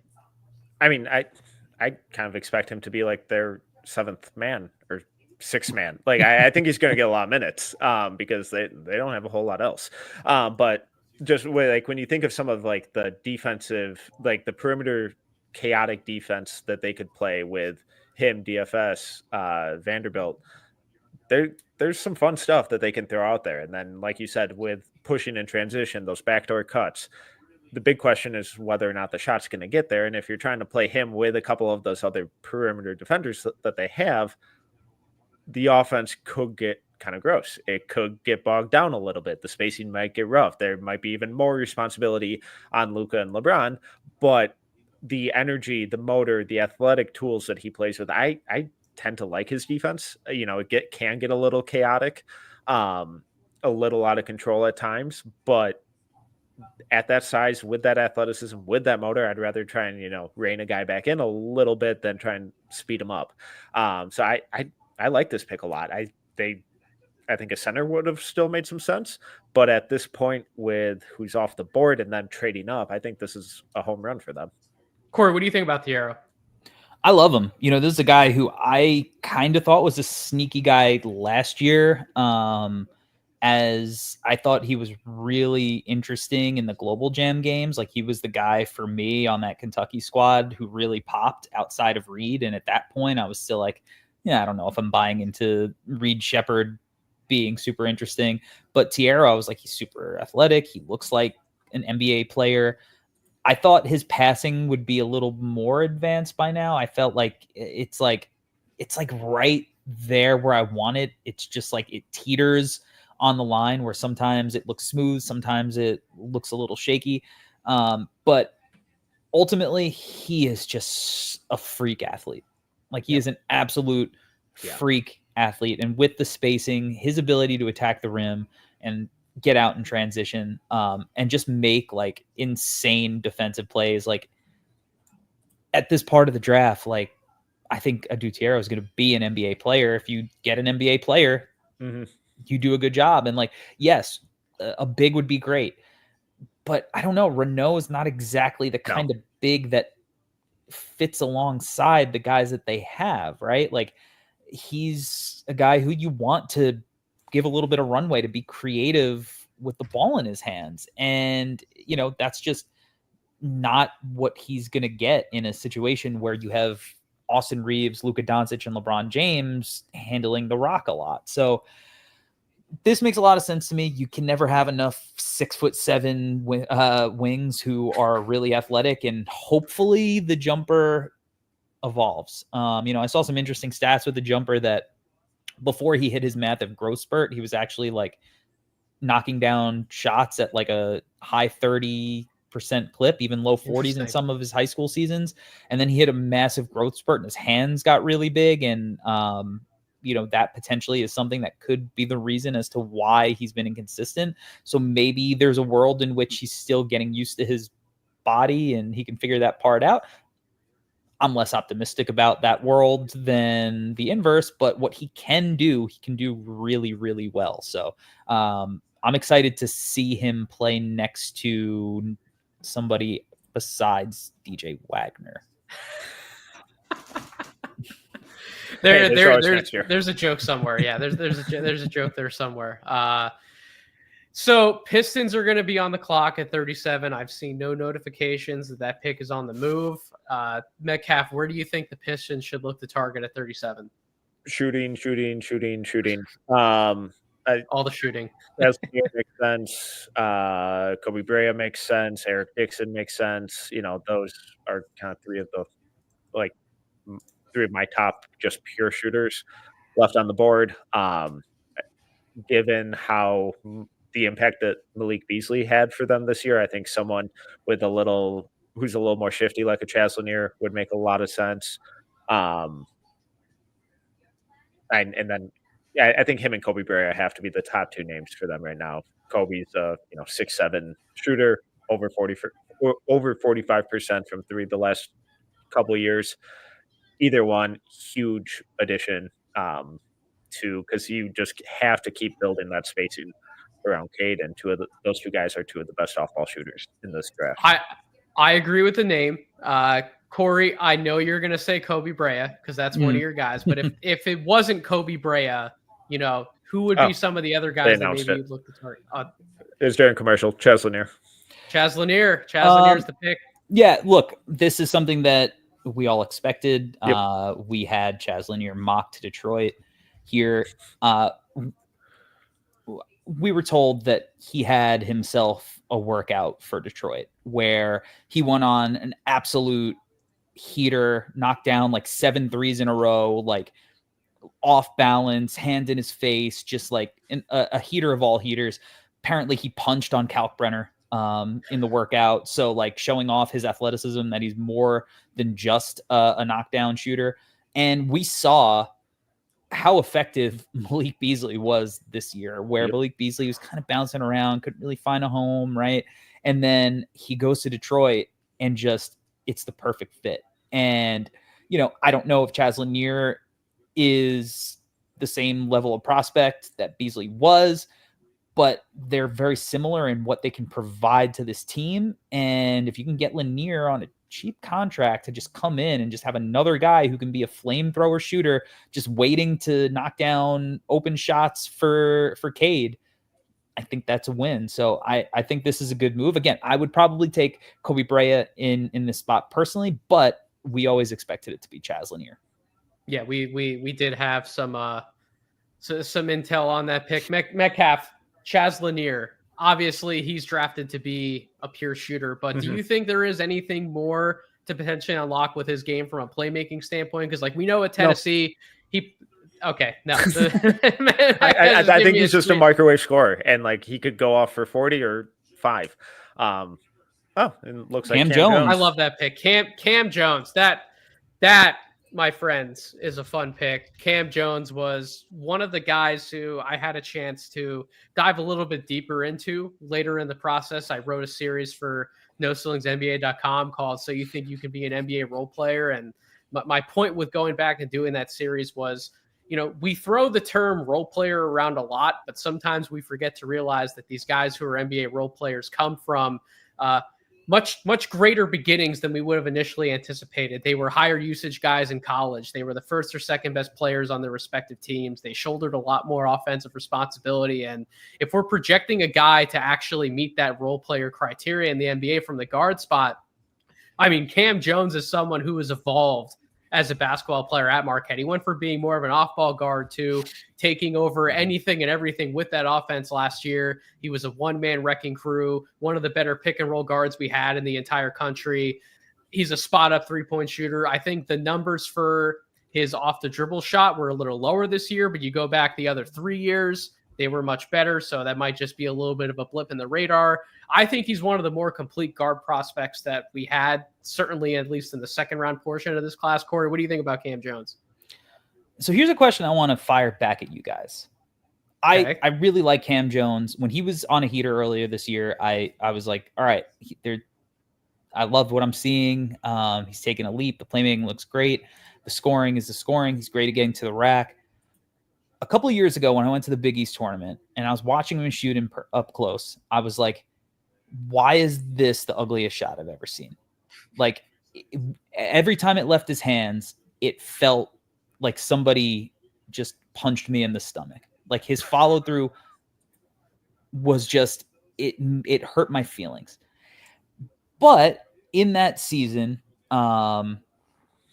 he shot it pretty well. I think he was 36% from 3 that season, on almost 8 attempts a game.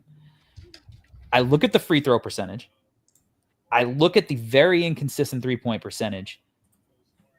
And I go, if he doesn't shoot, is he an NBA player?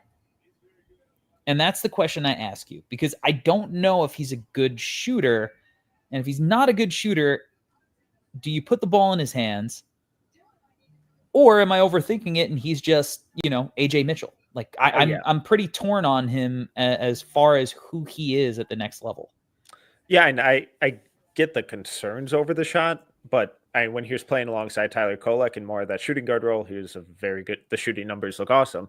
Obviously, this year when he's initiating everything and the usage rate skyrockets, and he is the de facto singular on-ball creator, pure point guard, they plummet. So I don't think that's the role for him, but more of that combo guard, especially going to Indiana that's kind of how they use all their guards, where it's a really egalitarian system and he's not just going to be creating on his own. He'll probably be playing alongside at least one, maybe 2 other guys. That's where I think the shooting is better and more of that spot up off ball role.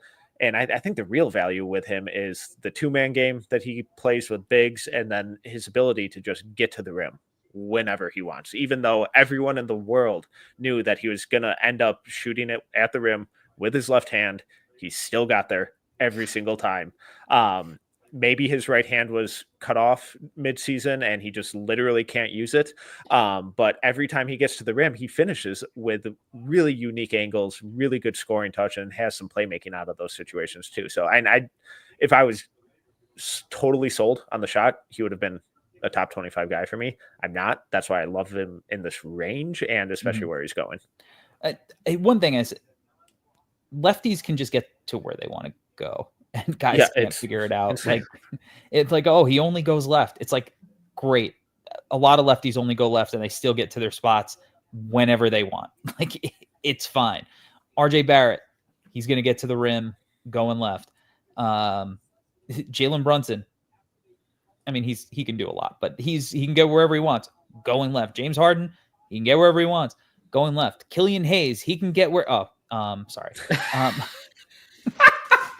Corey, you're on a heater so far, yeah, my friend. I'm delirious right now, guys.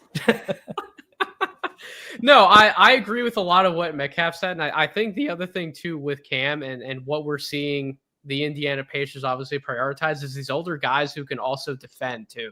And like Cam Jones was a very competitive defender at Marquette, especially in on-ball situations. I know we're getting another pick. Wow. Elijah Martin to Toronto. I like that pick. I know I kind of say that reluctantly. I didn't expect Toronto to necessarily be on the board for him, but I think the pick, I think it actually makes a lot of sense, Metcalf. Yeah, and this is the type of guard that they constantly acquire or draft. Yeah, I Jamal Shead, Davion Jamal Mitchell, Shead was good. They have a type. They do have a type. This feels redundant. Is Jamal Shead better than Elijah Martin from an NBA context? Do we know that for sure, definitively? Because offensively, I don't know if I necessarily make that argument. If you want to take Shead defensively, I can see why you'd say that. I think I don't know. I think Elijah's a little bigger. I trust his shot more than Shead's. Yes, for sure. Jamal's a better passer. Yeah. So, but they're different. They're different players. They're different. Yeah. I really like Elijah. So he makes sense for the type of guards that they tend to go after. He's a pit bull, strong, shoots a ton of threes, and plays awesome defense. So it's a pretty easy eval. And the mentality, the toughness, the physicality that both him and Murray Boyles are going to bring to the Raptors is going to fit right in with how they tend to play.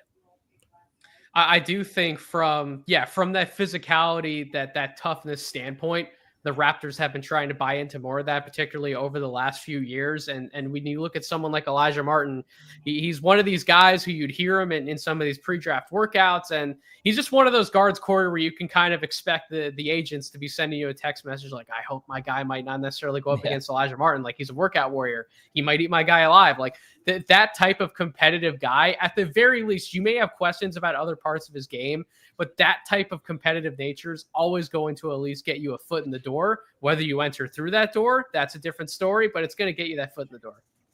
Yeah, I love Elijah's game. I got a chance to see him work out, talk to him when I was out in LA. Chiseled, like frame, like just absolute beast. The kid's a winner, man. Like straight up, like FAU Final Four, Florida national champions. Like, he plays winning basketball. He's no nonsense. He's all business.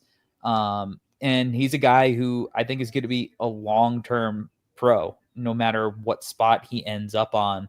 And again, like I really like this part of the draft. Like this part, I think there's a little more safety in than parts of the first round where the teams are willing to swing a little bit more. Mostly because we know what we're getting with these guys. But man, like I said, it's a little redundant with the depth that they have at that spot, but Elijah's a guy who's been able to play up and play bigger than his size and comfortably do that and not really give up ground.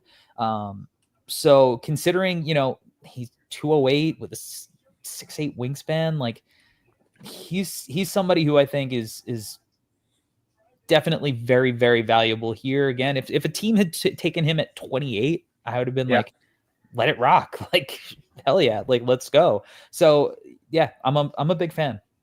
And that's stuff we talk about too, with not just the competitiveness, but the fact that he has this winning pedigree. He's affected winning at a high level through his college career. I said it last night on the stream. I'll say it time and time again. That stuff matters. It's not just when we're talking about these prospects, but when you talk with NBA front office personnel and scouts, they want to know what a player's accomplished. What is their winning pedigree? Do they have one? Because if not, you can start asking a little more questions. And I think with someone like Elijah, those questions are answered for him. Everything's going to get his foot in the door. We got one more pick, guys, that's going to be coming up before we do a line change here. This is involved in a proposed trade to the New Orleans Pelicans. So New Orleans gets to cap off our little run on the stream here. What do you guys think? What do you think New Orleans can target after an interesting night last night? We'll put it that way. I know, Corey, you talked about what they did last night. It was interesting to say the least. They should probably target maybe like a priest or a rabbi or whatever. Maybe a Wiccan to make sure that they make it to, I don't know, the play-in game. Can they draft somebody like that? Timmy, can they just draft someone who can shoot the basketball, please? Like that, or that defend. Would be I would take a fantastic. defender, anyone who can play defense, because Herb Jones is going to be doing the Lord's work next year.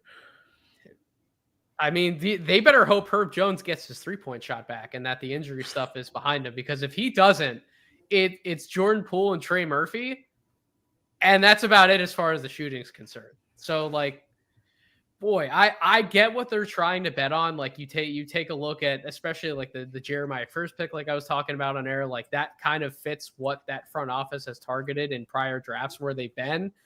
The Derek Queen pick, we all like Derek Queen as a prospect and as a basketball player.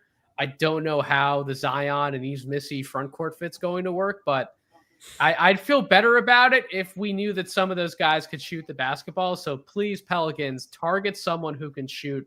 That's all I'm asking for. I agree with you, though, Metcalf. I think a little bit of defense might be nice, too. Like would Javon Small, Tyrese Proctor, Will Richard, I like Javon Small, Kobe Brea. I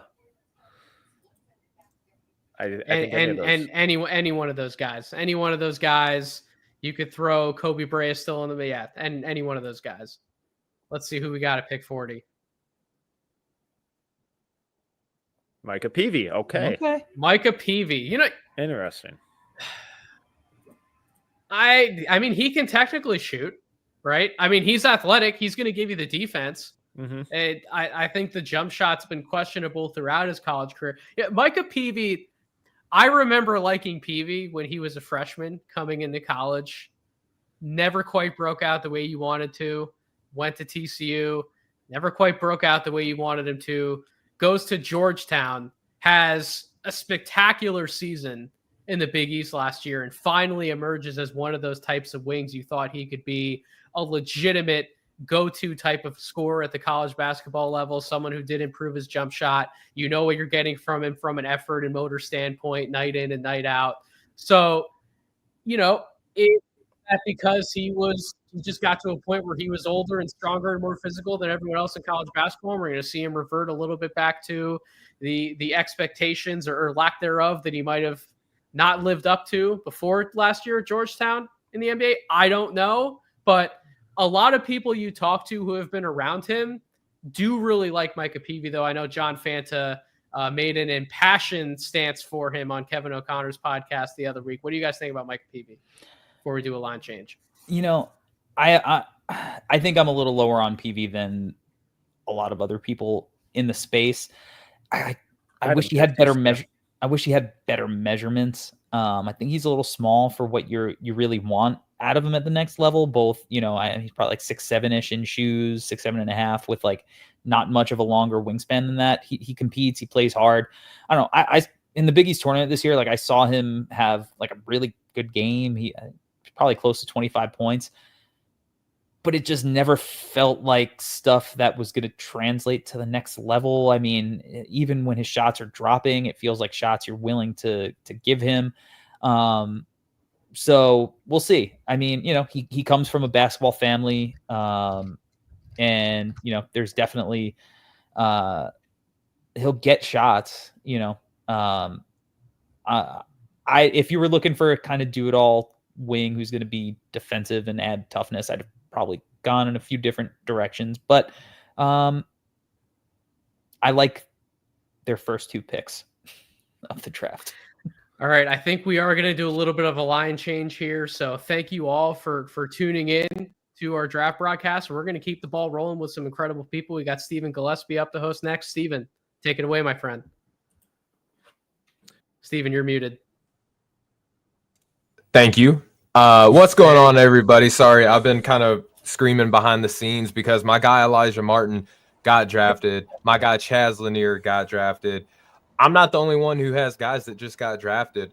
Joining me for this segment of the NBA draft is good friends of mine, Nick Agar Johnson, the words man over at No Ceilings. I think that's his official title, is words man.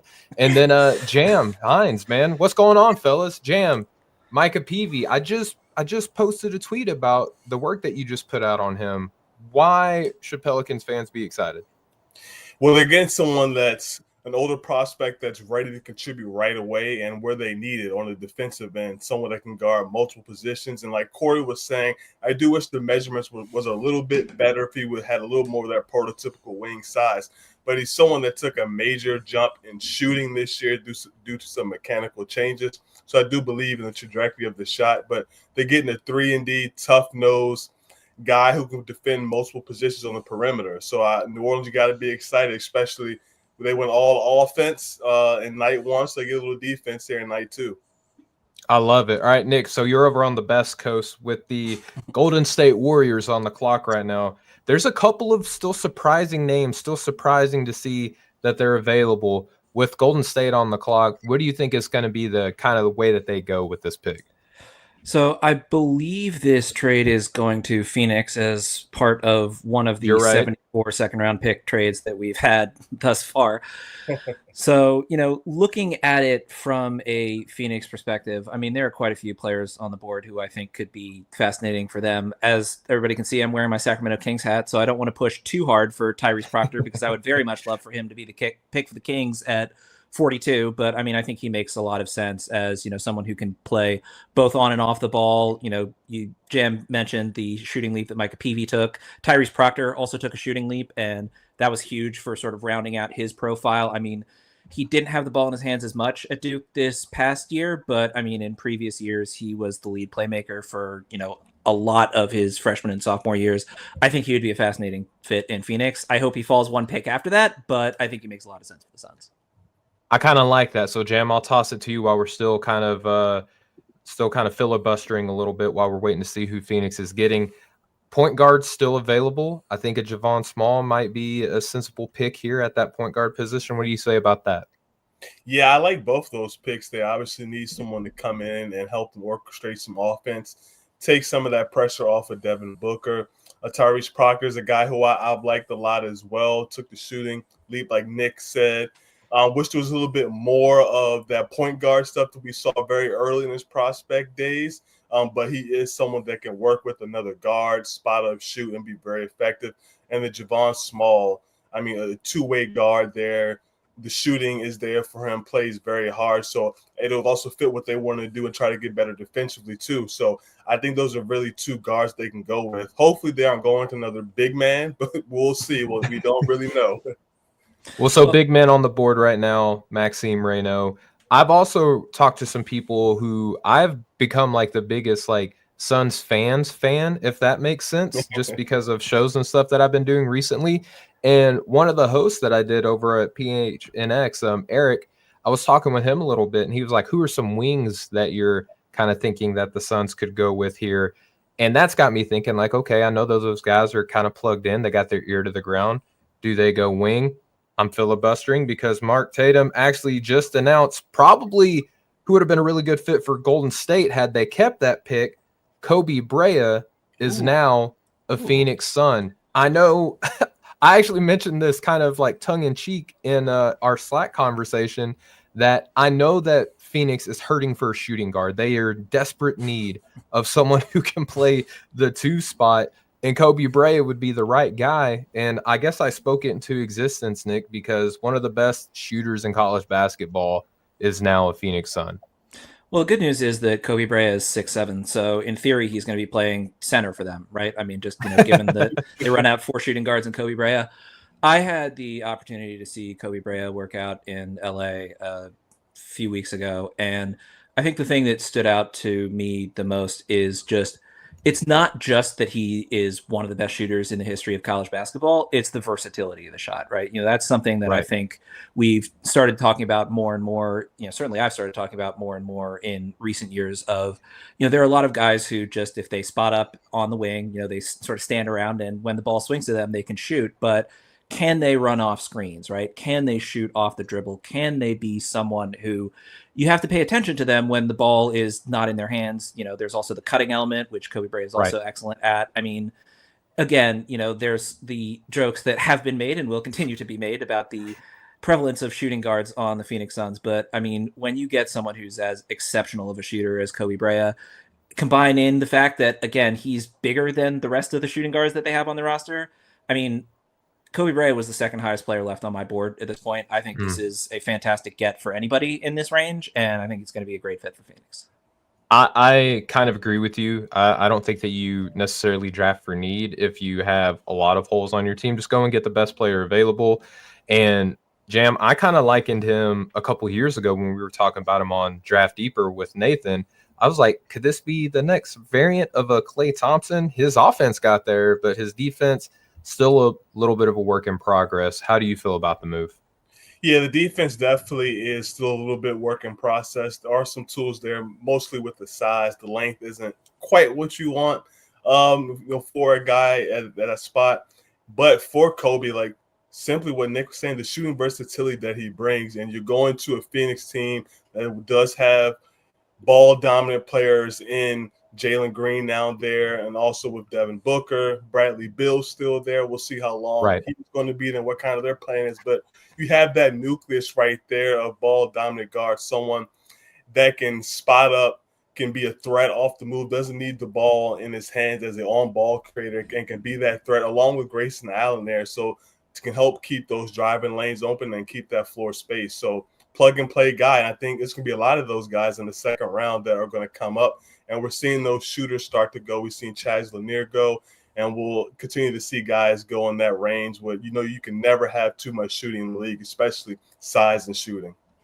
You're 100% right. All right, Nick, so Mr. Tatum is up to the podium, and he just announced probably the best player available on everyone's board right now.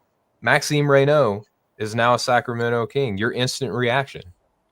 I like it. I mean, I think that the Kings had really three clear needs heading into this draft. And I thought point guard was the most pressing of those needs. But, I mean, they need center depth as well. Sure. Jonas Valanciunas, we don't know if he's going to be a Sacramento King in the long term. He certainly was fun after that trade. But, I mean, with Raynaud, you're getting someone with legit size at 7'1", shooting potential. Steven, you and I have talked before about how much of that is potential versus how much of that is real. So, that's one element of it. But, I mean, Raynaud is someone who I had quite a bit higher than this on my personal board. I think that the defense will be interesting, certainly. But, I mean, Doug Christie, for what he does well as a coach, it's, motivational stuff and defense. So on that front, I think it makes sense.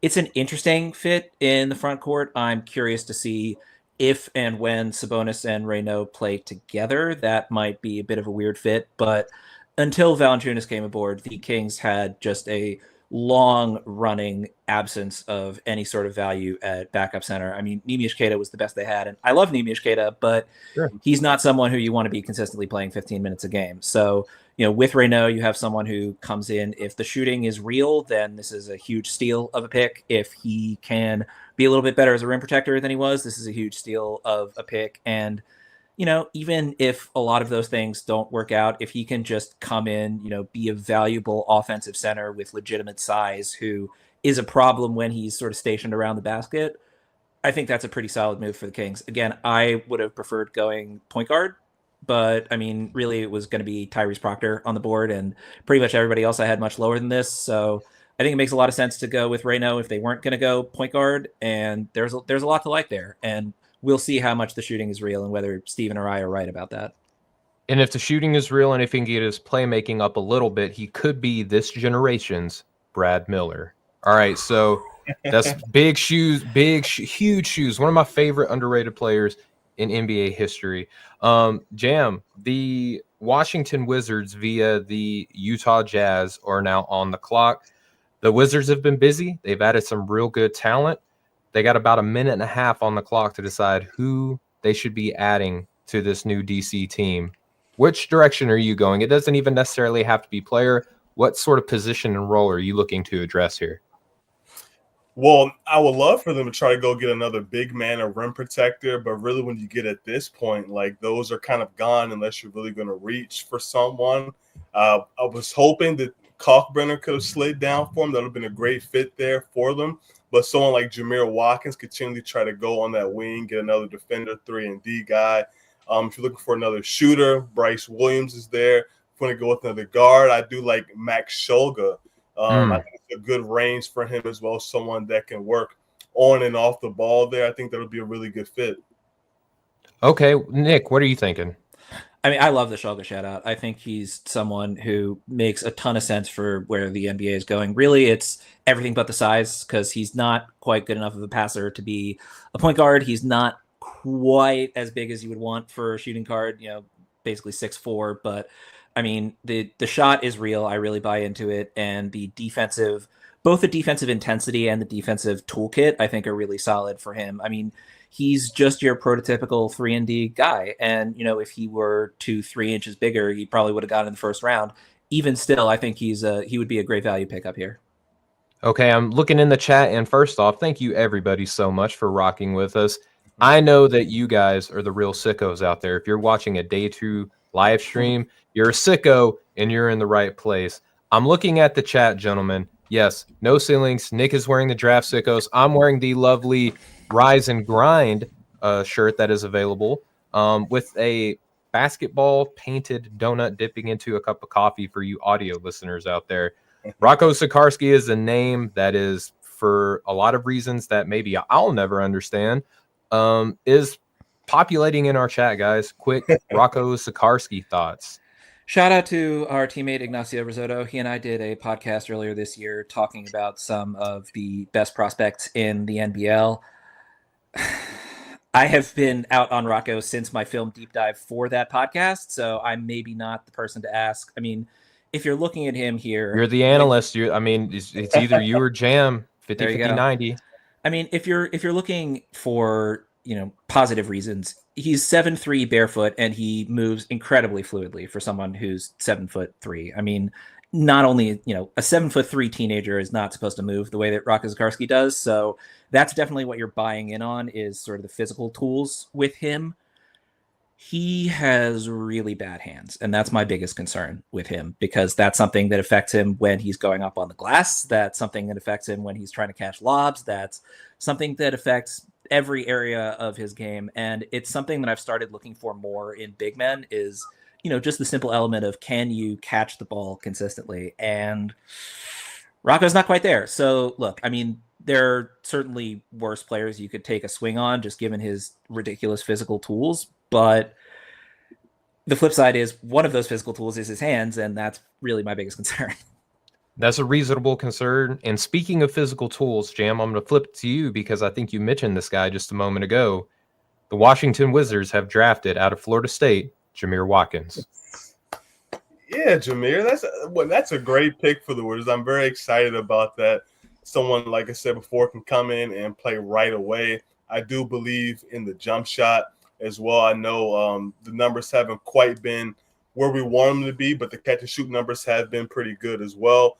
I just really like this pick for the Wizards. Someone that can help them short term and long term, defend at the point of attack, also perimeter, 3 different positions. Like I love it. And it goes exactly what the Wizards are looking for. These wings, they can do a little bit of everything, and hopefully that shot does come around. Well, the shot did come around in college. I think it's fair to wonder whether or not it's real and how it translates to the NBA. But, Nick, this guy played at Florida State. One of the tenets, if you're going to be a Seminole, is you got to be nasty on the defense. How do you think that he projects doing that at his frame in the NBA? Yeah, I mean, the defense is the last thing I would be worried about if I was looking at Jameer Watkins. I mean, he's got the size, he's got the grittiness, he's got the effort level. And, again, the shot comes and goes, but, with him, again, it's going to be about, can you finish around the basket when you get open opportunities? He's a great cutter, which, certainly helps in that regard.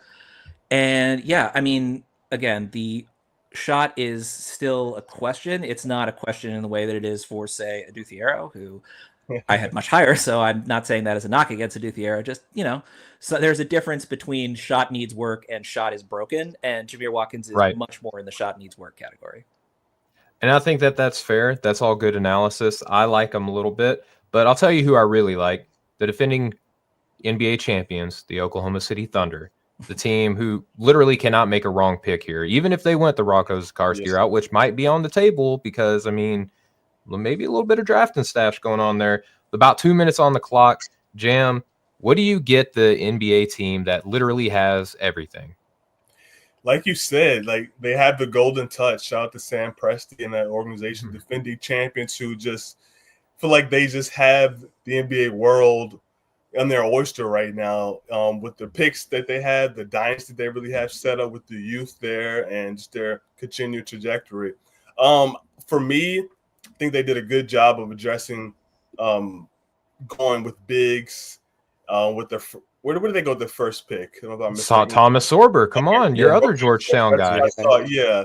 So they went big the first one. I thought it addressed one of the need. I think they can add another shooter here as well.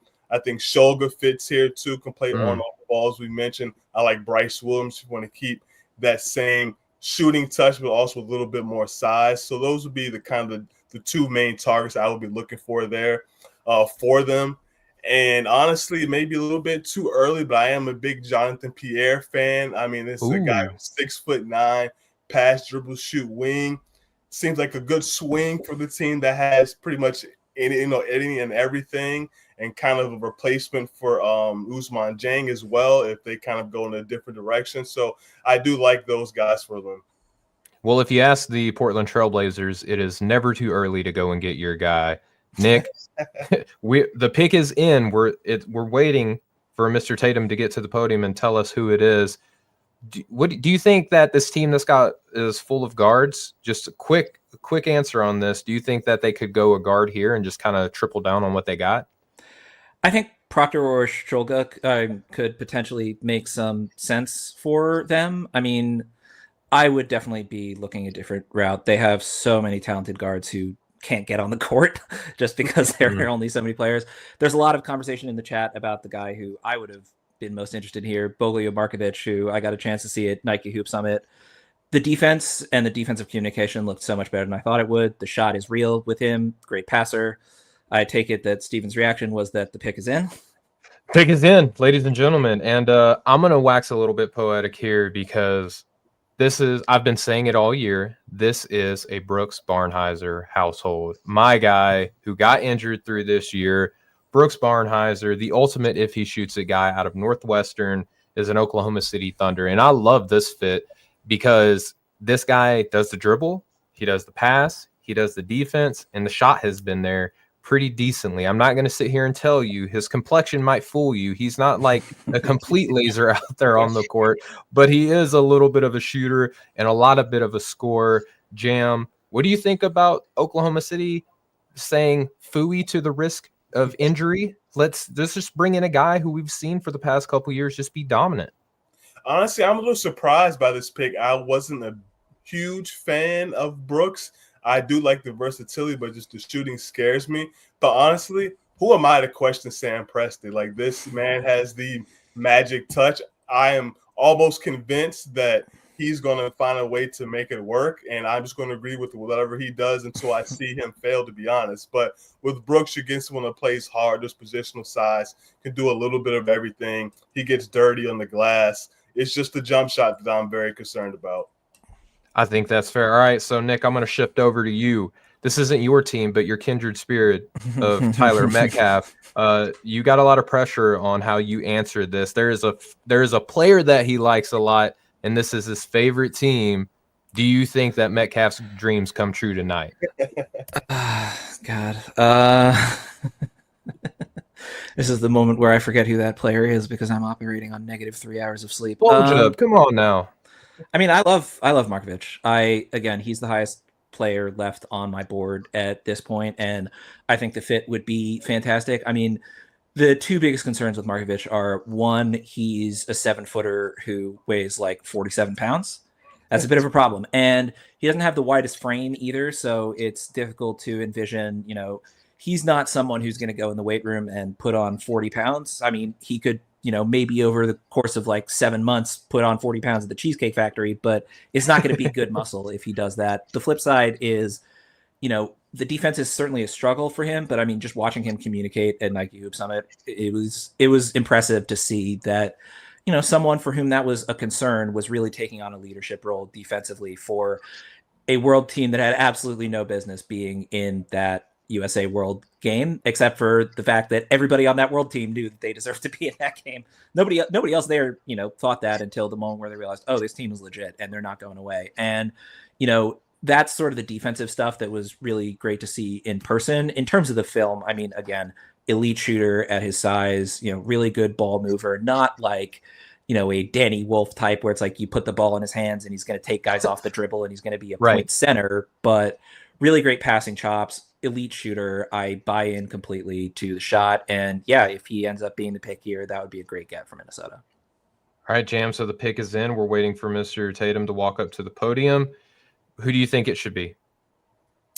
Man, they can go a lot of different directions. I'm going to keep beating the drum for Shug with how versatile he is and can shoot the ball and run pick and rolls for you. So I do like him there as well. If you need just a pure shooter, Bryce Williams is there. And if they want to get another big, Rocco, why not go ahead and take that swing? I think that's I think totally I just fair. gave a few reasons why you wouldn't want to take the Rocco swing, but sure. Big, fluid, but you need hands to play the game of basketball. I think the Javon Small pick might be kind of fun. Just get some added assurance behind that Mike Conley position. He might be able to play the game of basketball forever, but no one's done it yet. So I think that Small gives a lot to this Timberwolves team. First, he's tough, and I think that he can play an up and down game. I think he fits perfectly next to Anthony Edwards. He's shown us in multiple places now that he's got game, dating all the way back to East Carolina, this year at West Virginia, taking on a lion's share of an offensive role while still giving you valuable defensive minutes there as well. So looking at the chat, we have a couple of people who we're still throwing out Rocco out there. We're still throwing out some Markovic. So Nick, you got some people in your corner. You got some sickos on your side here. Proctor is another name that's being mentioned, Nick, and I know that you love Proctor. We have Tatum coming up to the podium right now, so I'm going to filibuster here a little bit and try my best to read his lips. Oh, the fall has stopped, gentlemen, and the chat will be happy. And I don't think Metcalf necessarily will, but all right, let's see. I want to watch the name get announced here. I don't want to cheat. I want to play by our rules honestly here. It is displayed on my TV. Rocco Sikorsky. Could have been a Chicago Bull.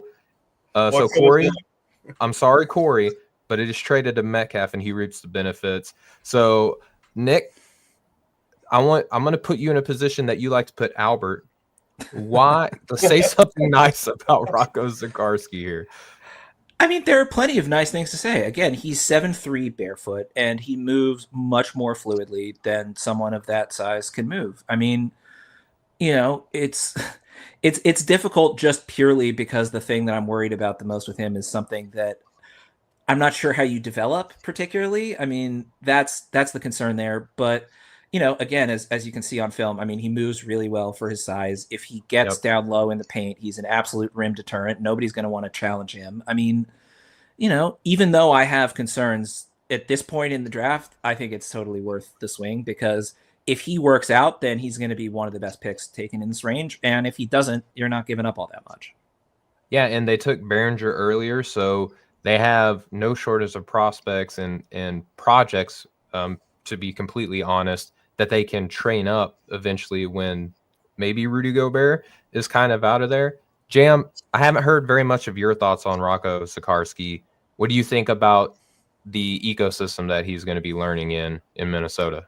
I think that's the big thing is him be able to sit there and learn behind Rudy. I don't expect him to play much, if any, at all this year. Go ahead and be in the G League, get a chance to get accustomed. He's going to destroy the G League. Like, they just don't have big men like him in the G League. And he has to absolutely take advantage of that. And if he doesn't, then that's a little bit of, I will say, a yellow flag. I won't go full red, although I think Nick may maybe go an orange flag. I was going to say orange flag. I was going to say orange flag. There we go. We'll go orange flag there. But, yeah, I mean, I think that's what the hope and kind of the vision is there for him. And then once Rudy's gone, when his contract is up or with the trade, then he kind of slides into a backup role. But yeah, I mean, the hands are incredibly concerning, like Nick was talking about, but that is a bet on the physical tools, mostly the size and length, not the hands, and also the fluidity, of course. I love it. And per our trusted Minnesota Timberwolves reporter, Tyler Metcalf, he's going to be on a two-way deal. So he'll get to do a little bit of both. He'll get to have some time to go behind Rudy Gobert and learn from him. And then hopefully he'll get some time to go and dominate the G League. Now, the Orlando Magic pick that is now going to be the Boston Celtics pick is the pick is in. I'm not going to say any names because I want to know, Nick, which way should the Boston Celtics go at this position? I mean, they're lacking a big. I certainly think that Marovic makes sense as a Kristaps Porzingis replacement. And then really it depends on, what other bigs do you like at this spot in the draft? I mean, I'm not so high on the big men that are still on the board at this point, but there's bigs. Don't talk about Victor Locken like that. Yeah, Victor Lockett is solid. He's definitely the highest of the remaining big men on my board, so that would be an interesting pick. But now I'm seeing on the screen that the pick is in, and it's Amari Williams, and decent. I mean, certainly, someone who has a lot of the tools that you would want to see in a backup big. He's a much better connective passer than your average big man. He's really talented defensively, which I think will be a huge pickup for the Celtics. I mean, I'm not as high on him as some of the other big men that were still on the board, but I think, fit-wise, it does make a lot of sense for the Celtics to pick up a big man who can make the right decisions with the ball in his hand most of the time and also be a defensive force. I love that. So, Jam, you know that Amari Williams used to play at Drexel. That's when we all started really kind of track him and see what he was doing this year in Kentucky. I would say that he doesn't necessarily have the type of season that many were hoping for, but there were some positive flashes for the big man coming in and playing in the most athletic conference in college basketball. What did you think of his season in total? Yeah, I thought most importantly for him, like you said, he came in and when an SEC was one of the best conferences, not the best conference over the past few years.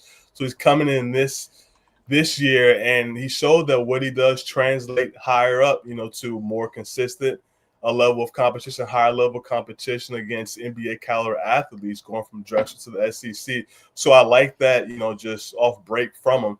And then also he kind of fits in what you want in from outside the shooting, but a pass dribble big who can run DHOs. He can give you the fake keepers and do things and not necessarily be a hub, but he can do some things out of short roll and some stationary playmaking as well. String the play along. Exactly. On top of what he does defensively as a shot blocker, can do some work in space defending as well, too. So I had him 51 on my board. I had Bogo higher. I thought that's where they would go as well, too. So I do like this for Boston. I think he does have a chance to actually play for them next year. Okay, I love either one. Yeah. Either one. We'll see. We'll see what happens. All right, so Nick, Milwaukee is on the clock with about a minute left. Do they go Marovic here and just say, hey, do the whole body transformation thing that Giannis did? He'll tell you everything you need to know on how to do that. Yeah, sure, because that's exactly how it works. Just Giannis definitely doesn't literally have two brothers who were not able to do that at the NBA level. So surely he can just teach didn't download it. Yeah. Do some Karate Kid training, some montages. It'll be awesome. Yeah, perfect. All they need like to stretch his shoulders out like a little bit this way, and then he'll be able to put on the weight that he needs. I mean, again, Marovic is the highest player left on my board, so obviously I think that he's someone who I would take if I were here in Milwaukee's position. I think that fit-wise, it might make more sense to take Tyrese Proctor here, as especially given that Milwaukee is going to be out Dame Lillard all year, right? Just get someone else in the building who can shoot, who can play make, who can play on or off the ball, who, he's shown some defensive flashes. I'm not all the way bought in on his defense, but I don't think it's to the point where he's like a bad defender. And certainly, I mean, at 6'5", he's got good guard size, particularly if he's going to be playing a lot of point guard minutes. I think he would make a lot of sense there too. And then, again, I think Jam and I are just going to be pounding the table for Max Shulga until he gets drafted. Max Shulga, dang it, NBA, let's go. That'd be someone else who I'd definitely be looking at here if I was Milwaukee. All right, well, so Jam, let me throw a new name out there to you, and I promise I haven't seen anything. You can't see it, but I'm covering up my phone. Tell me why Alex Tuhei might make some sense here. He just fits what you want for the most part, profile-wise. in a pass, dribble, shoot wing with some defensive tools, and somebody that can theoretically guard multiple positions, has a skill in his shooting, improved shooting. And I think that's just kind of what the profile is for him. I would think they're going to go in a different direction. I'll be kind of surprised if they don't go guard here. Okay, well, I'm sorry, Nick. Run away with it. No, I was just going to say I wrote about Tuhei a few weeks ago, and he's someone who's incredibly confusing to try and evaluate, but definitely, I mean, this is about the range that I would have him. So there we go. But the fall stops here. Stops here. Love it. Apparently, Milwaukee, you were listening, and you heard about the idea that I had. It's going to happen. Just put these two in a lab, hook up some sort of IV connection between Giannis Antetokounmpo and Marovic, and just download everything that Giannis has into Marovic. If you look here at the graphic, I mean, the frame is fun, right? 6'11", 200 pounds. You look at the three-point percentage, almost 39%, showing good touch at the basket and the free throw line. A lot to like here, not to mention that he can give you some fun playmaking skills along the way. Why do you think, though, Jam, I'll ask you this. Why do you think, though, NBA teams were hesitant to draft him up until now? I think just as enticing as the frame is, that 6'11", and with the ball skills and fluidity, he is just 200 pounds. So just how long does it take him to adjust to physicality? Can he hold up against physicality, not just on the defensive end, but offensively? Can he be able to hold lines on his line drives when he's attacking and positioning on both ends? So I think just kind of that physicality. And then I do think he's a very good shooter. I think if the league thought that this guy could be a kind of a lights out shooter, like if he was going to be really what he's shot now in the 38, 39% type of shooter, I think he would have more of a guaranteed shot in that first round. You get someone that's 6'11", a legitimate sniper at that size, and he may just be more of a good shooter. And if the shot doesn't fall, what else is actually there? So I think that's kind of what the drawbacks were for him. But this is a great pick for him, and it's a great range for him to go in. It's an excellent swing. I mean, Steven, you mentioned the learning from Giannis Antetokounmpo. I'm more interested to see what he can learn from Brook Lopez. Okay. Like, that's who I really think could be a solid mentor for Marovic. I mean, let me interrupt you here. Javon Small is now a Memphis Grizzly. A lot of us were kind of leaning Max Shulga might be the better fit between these guard prospects, Tyrese Proctor, another guard that we've been talking about pretty recently on this board or on this panel. I'm going to ask you this, Nick. You were on a roll. Let's keep rolling. Javon Small, why is he a good fit in Memphis? Yeah, so I'm not quite as high on him as some of the No Ceilings people. All right, were. so Jam, I'm just kidding. Yeah, no. Throw Jam. No, go for it. No. Please go. No, I mean, with Small, he's someone who, he's a little bit small. So, that's, oh God, I can't believe that I just did the that. thing. I'm so sorry. But I mean, for it. He's got exceptional touch. I mean, 87% career free throw shooter in college. Stephen, you and I have talked plenty. I think I've talked about it with Jam before because I talk about it with basically everybody who I've ever podcasted with, of how I think of myself as a free throw percentage truther, that because of the sample size and variance in 3-point shooting versus free throw shooting, I mean, statistically speaking, good free throw shooting translates better to NBA 3-point percentage than good college 3-point shooting.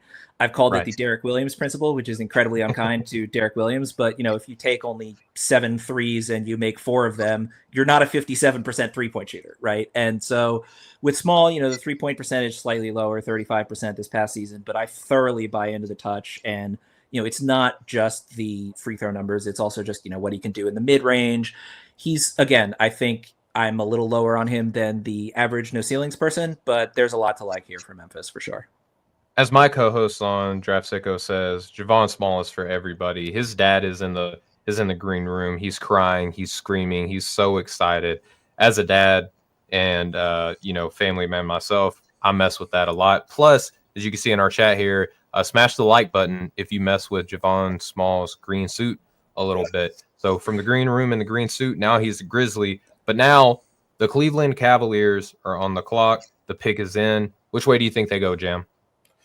Man, let's go with Max Scholl again. Like, let's keep beating that drum there of a guard. Always bet on black. Yes, absolutely. I think it's about time for him to go soon. Okay, Nick, what about you?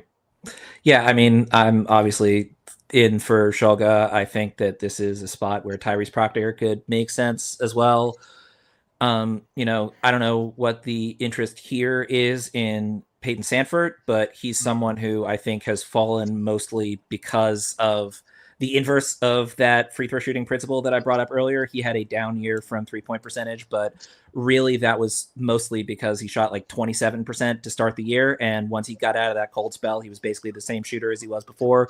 I talked earlier with Kobe Brea about shooting versatility. That's Peyton Sandfort's bread and butter. He's not just someone who's going to be a spot up guy. You're going to have him running off screens. You're going to have him, shooting threes, trailer in transition.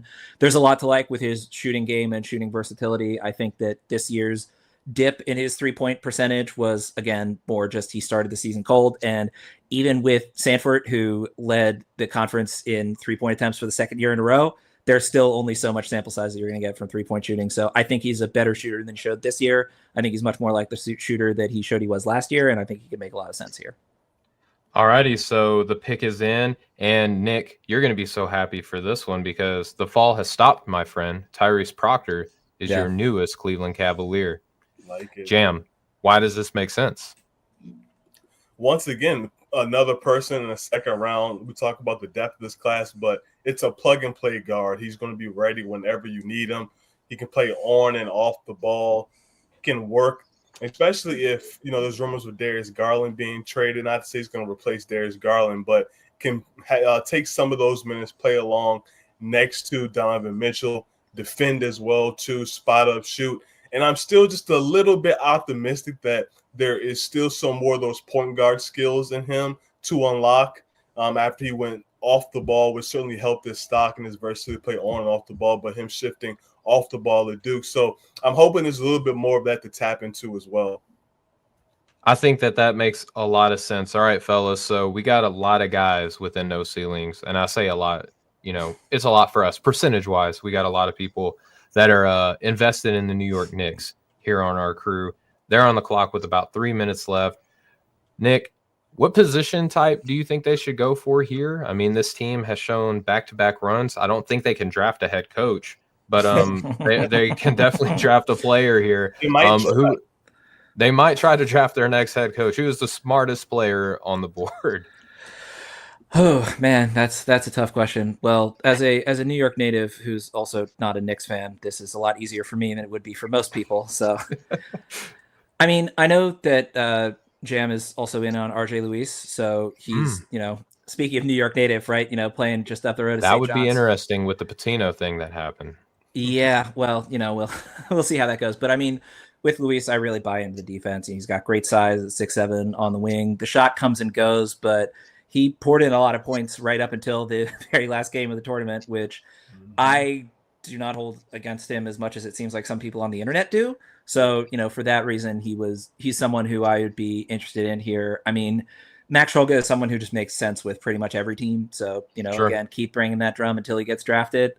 I mean, the interesting thing with this Knicks squad is, obviously they've sort of got the bookends, right? They've got Jalen Brunson, they've got Karl Anthony Towns. And so maybe you would want to target sort of someone in the middle, someone on the wing. But of course, you have Mikal Bridges and OG Anunoby. So you've got a lot of help there, as well as, of course, Josh Hart. This is a roster that's got a really strong starting lineup. And, obviously at this point in the draft, you're taking guys who are not going to be starters, right? But, just in terms Sure. of guys who can fill in, I think I'd be interested in looking at, some of the guys I mentioned. I think shooting and wing players would probably be the way to go.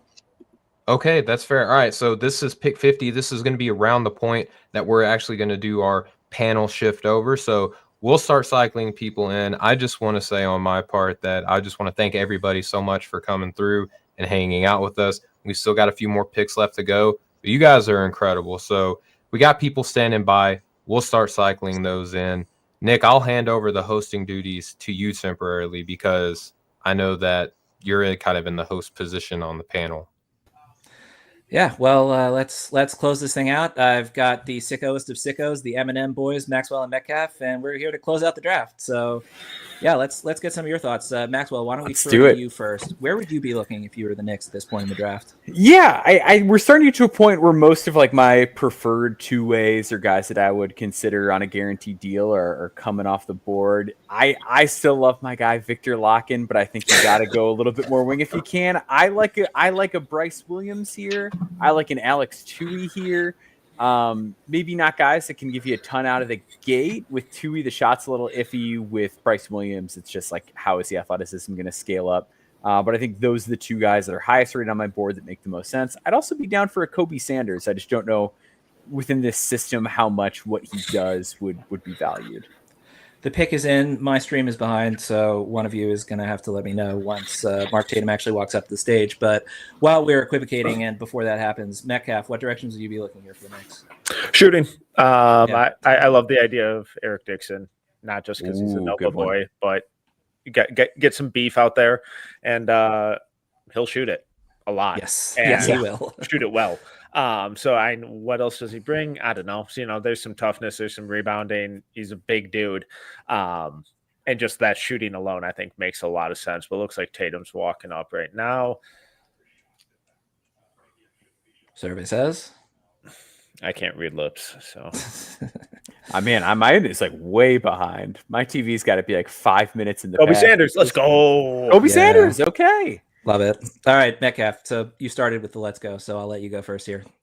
I love the way he plays, and I thought his season this year at Nevada was so much fun. It's like Walmart Yegor Demon kind of this year. He's 6'9", really fun playmaker passer. Not, the processing speed and all that kind of stuff. Needs to speed up a little too much catch and hold.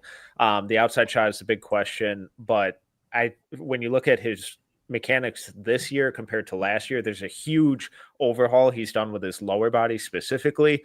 And I think that it looks a little more natural, a little more comfortable off the bounce. And we see that in the numbers too. Off the catch, it looks a little more mechanical. So I think he's trending in the right direction.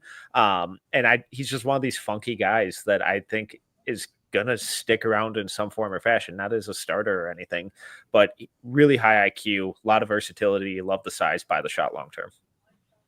Maxwell, how about you? Yeah, I'm on a similar page to Metcalf here. One of the things that I believe I posted as a question on Twitter like a year ago is like, who were the highest feel guys in recent drafts that didn't pan out? And most of the time they do, so long as they have positional size. And Kobe Sanders certainly does, being sort of a jumbo guard. I agree with a lot of what Metcalf said about, maybe there's a little too much dribbling at times. Oh, traded to the Clippers. Okay, wow, interesting. That was fast. But yeah, I like his overall game. My biggest concern with him coming to the pre-draft process was how well he was going to hold up defensively. I thought he could be a little bit clunky laterally. And while he knew where to be, he could be a little slow getting there during the regular season. And I thought he must have had a phenomenal pre-draft. When I saw him play in the Portsmouth games, he was moving so much better. He was much lighter on his feet. His responsive footwork at the point of attack, I thought looked a lot sharper. I was really impressed with the type of shape that he got himself in. And as soon as that event was over, I think it was pretty clear that even when the pack was a little more full, that he was going to be a top 60 guy when it was all said and done. So I have not seen the trade details for this past move. Knicks just moved back to 51. They okay, yeah, that's what I was. I'm assuming some like top 58 protected second round, sure, second rounder or something. Yeah, $217 in cash. Yeah. Yeah, so Knicks are back on the board. Okay. You know who I think would be really intriguing? Eric Dixon. Yeah. We haven't talked So about I was going to say about Dixon, I think one of the things I like about him is he has that sort of Jameson battle potential in this class where you kind of said, like, I don't know what else he does, but it's like some of these guys you can just play in an NBA game. And if you can get a guy who can do that on a cheap contract, like, why not? And I think Dixon's like one of those dudes. They got positional size and they can shoot the crap out of it. So yeah, I like that comp a lot. Battle was fun. Yeah. At Minnesota, at Ohio State, was he good? That's a different question, but he was fun. Yeah. Well, the Raptors liked him enough to give him like a 4-year, I like non-guarantee or whatever it was. So if you're getting signed to any sort of substantial deal at some point, I think it's worth monitoring and like looking for that type of player on the margins. I mean, at this point in the draft, it's basically 50-50 if any of these guys play any NBA minutes at all, right? So if you're pretty confident in someone like Eric Dixon he can play on an NBA court, right? It's like, even if it's, 7 minutes a game, right? That's going to be more than you usually get out of the 51st pick. Certainly. Yeah. And I think now we're starting to get into territory too, where like we could see teams get really funky. Like this is kind of what we talked about in the pre-show. Like, do we see teams go really outside of the box? I'm curious, do you guys have any like outside of the box gamble guys that you're into that are like maybe non-traditional or a little bit funky that you would take a swing on? And speaking of shooting, I like me some Nate Santos from Dayton. Again, can't do anything else. I don't know, but guy can shoot the crap out of the ball. And I don't know what's in the water at Dayton, but they're just producing between him and Kobe Brea these last couple of years. They're just producing lights out shooters. Don't forget my guy, Deron Holmes, who literally learned how to shoot while he was at Dayton. Yeah. I mean, for funky swings, I would be very interested in Cam Matthews here, just as someone who, you know, the exact inverse, essentially, of Eric Dixon, right? Of I think that he can get 7 minutes a game on an NBA court because purely of the defense, right? So pick is in. Mark Tatum's walking up. Knicks went stash with Mohamed Diawara. Okay, good pick. Yeah. Maxwell? Yeah, Diawara is just really solid. Like he has the NBA measurables that you're looking for.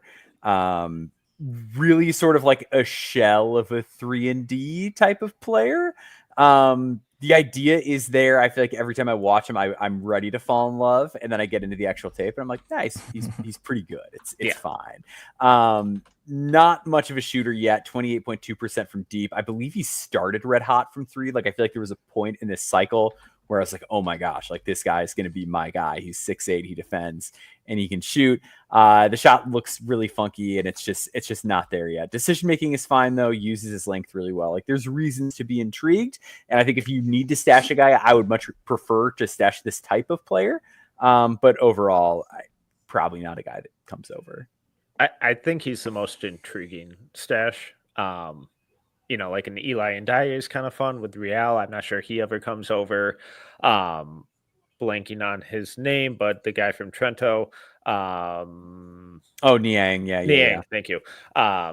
Very fun, but a little older. Shot is rough. And Diawara, I love Diawara's physical tools and some of the defensive stuff. He just always feels like this should work, and then it just never quite does. So, but yeah, kind of like you said, I probably never comes over, but interesting swing if that shot really does find some consistency and takes a leap. So this pick here is going to be Golden State. Looks like it just has been submitted. Who are the highest guys on you guys' boards at this point? For me, it would be Will Richard, Max Shulga, Peyton Sanford. But I'm curious, any names that you guys like that might be in consideration here for Golden State? Yeah. Well, my guy Lockett's still there. Got to mention him again. And then after that, it's Alex Tuhei, Bryce Williams, Max Shulga, and Dylan Cardwell are the next five. Yeah. I got Will Richard, Lamont Butler, Eric Dixon, Sanford, Vlad Golden, Tuhei. Then a bulk of names that are all about the same. Yeah. These are, I feel like the premier two-way targets, like left on the board at this point. And after that, it gets potentially really dicey. I'm intrigued to see what Golden State does. This is like a real team that doesn't need anything. Like they're already a team that plays a million guys. And they kind of need to go with some sort of center, don't they? Because Kevon Looney's, isn't he walking? Oh, yeah. It sounds like he's just out the door, which is like, it's hard for me to imagine Kevon Looney on a different team at this point. Yeah, I'm a Quentin Post and a TJD guy, but yeah, you probably want another. But and like both those guys got played off the floor pretty quickly in the playoffs. Yeah. Oh, pick is in, and it's Alex Tuhei. So okay. Yeah, I mean, I wrote about him pretty recently, so my opinions on him are all over the internet. But Maxwell, you may remember me calling you from a hotel room in Northampton, Massachusetts, deeply confused about what Alex Tuhei was as a player and what he's going to be as a player. So why don't you give everybody some of the rundown of some of the confusion that you helped me talk through? Yeah, Tuhei is a very bizarre player. I feel like he is very savvy, makes quick decisions. When he gets the ball and he's open, he lets it fly, even if he's a little bit behind the three-point line. And he's an active defender who gets a lot of steals and blocks. He plays hard on the glass. Just a guy who sort of like is 6'7", 6'8", plays the right way and has like the requisite NBA length you'd want and plays like mentally at the speed of the NBA game. He's just not a great athlete, and he's somehow never really shot it. Like he's always a guy that I want the shot to be there, and I feel like it should be there. And the way that he takes him with assertiveness makes it feel like he should be a shooter, and he's just not a shooter. That's the thing. I have Yeah. a theory on this. I have a theory on that. His Yeah, go hands, for it. I think, are gigantic. Like I remember at Hoop Summit, like just seeing his hands in person, they were like abnormally big. Well, that I don't know what explains the I don't know what the defense, at least. measurements actually were, but they looked I was like going to pull them baseball up. Yeah. gloves. Yeah, I mean, look, with Tuhei, I think part of the reason that people think of him as a shooter is that the shot really looks pretty, but he took 7 shots off the dribble total the last 2 seasons. He's taken 18 shots off screens. I talked earlier before the two of you hopped on about shooting versatility, and that is not something that Alex Tuhei possesses. Maxwell is cracking up over there, so why don't you share with the class? Alex Tui's hands are as wide as Common Malawak's hands. Yeah. See, I'm on to something here. There I'm you not go. crazy. I knew it. Yeah. I mean, you're you are, right. but this is not proof of it. Well, yeah, not in this instance. That's There we go. Yeah, and then Bryce Williams is the other oven mitts wing on the board remaining at this point. That's wild. Didn't Lachlan Ulbrich also measure out with like the biggest hands at the combine? What are they doing in Australia with hands? And can Rocco Zakarski get on that They're program? killing spiders the size of cars. That's Yeah. what they have to deal with. True. Yeah, it's an evolutionary trait that they all picked up. There we go. Utah here is interesting. I'm interested to see where they go. It seems like they've gone. I mean, Ace and Walter Clayton are like 2 such opposite sides of the spectrum with the first 2 picks. I'm interested. Would you guys go swing here, or would you go like boring vet that maybe helps you right away? I would absolutely go boring bet that helps you right away. Me too. I I don't mean, think there are good swings at this point. I think I'd try to go like point guard of some sort, but then I'm looking at the list, and the only one I really like is Lamont Butler, and I don't think he's going to get drafted anyways. So it's kind of tough. I mean, I would just, again, 2 names that I've already said multiple times, but Will Richard, Max Stralga, just get a guard in the room who can make good decisions, who's more of an adult than most of the rest of their roster. I mean, they have Walter Clayton already. That's huge on that front, but I would just be looking for someone who like, can you play 10 minutes a game for us? Oh, John Tanji. Interesting. Maxwell, your thoughts? John Tanji, we talked about Eric Dixon being a guy who shoots and doesn't do other stuff. That's also John Tanji. He does not really pass the ball. He doesn't really do anything on defense. He was like, he had more turnovers than assists as a guy who was like 37 years old playing college basketball this year. But he's big, he's strong, like he's physically large. Like I think he weighed like 227 or something like that. He can bully his way to spots in college at least, and he can finish above the rim. Like he has some real athleticism. So I think that's the idea, is like maybe we make him like a low usage guy who can run off the line and make open threes. I think just between the age, the fact that he's had 1 good college season, and it was when he was as old as he was, I'm extremely skeptical. I also think he's like pretty absent of feel. Metcalf, you seemed extremely enthusiastic when the pick came in. What are your thoughts? I just don't think he's an NBA guy. He put up some awesome numbers, some awesome scoring numbers, I should say, in college, especially, mainly in that Laneir at Wisconsin.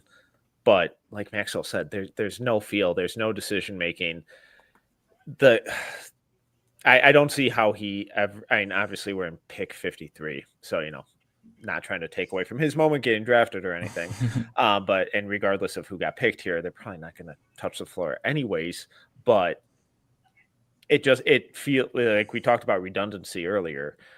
This feels redundant is all get out between better players in terms of Ace and Keontae and Jordan Clarkson, all guys who aren't awesome playmakers or decision makers. And then you have lower down on the totem pole, Bryce Sensabaugh, Johnny Juzang. Yes. Yeah, John exactly. Tanji. Like there's no feel, there's no passing, there's no decision making on this roster anywhere.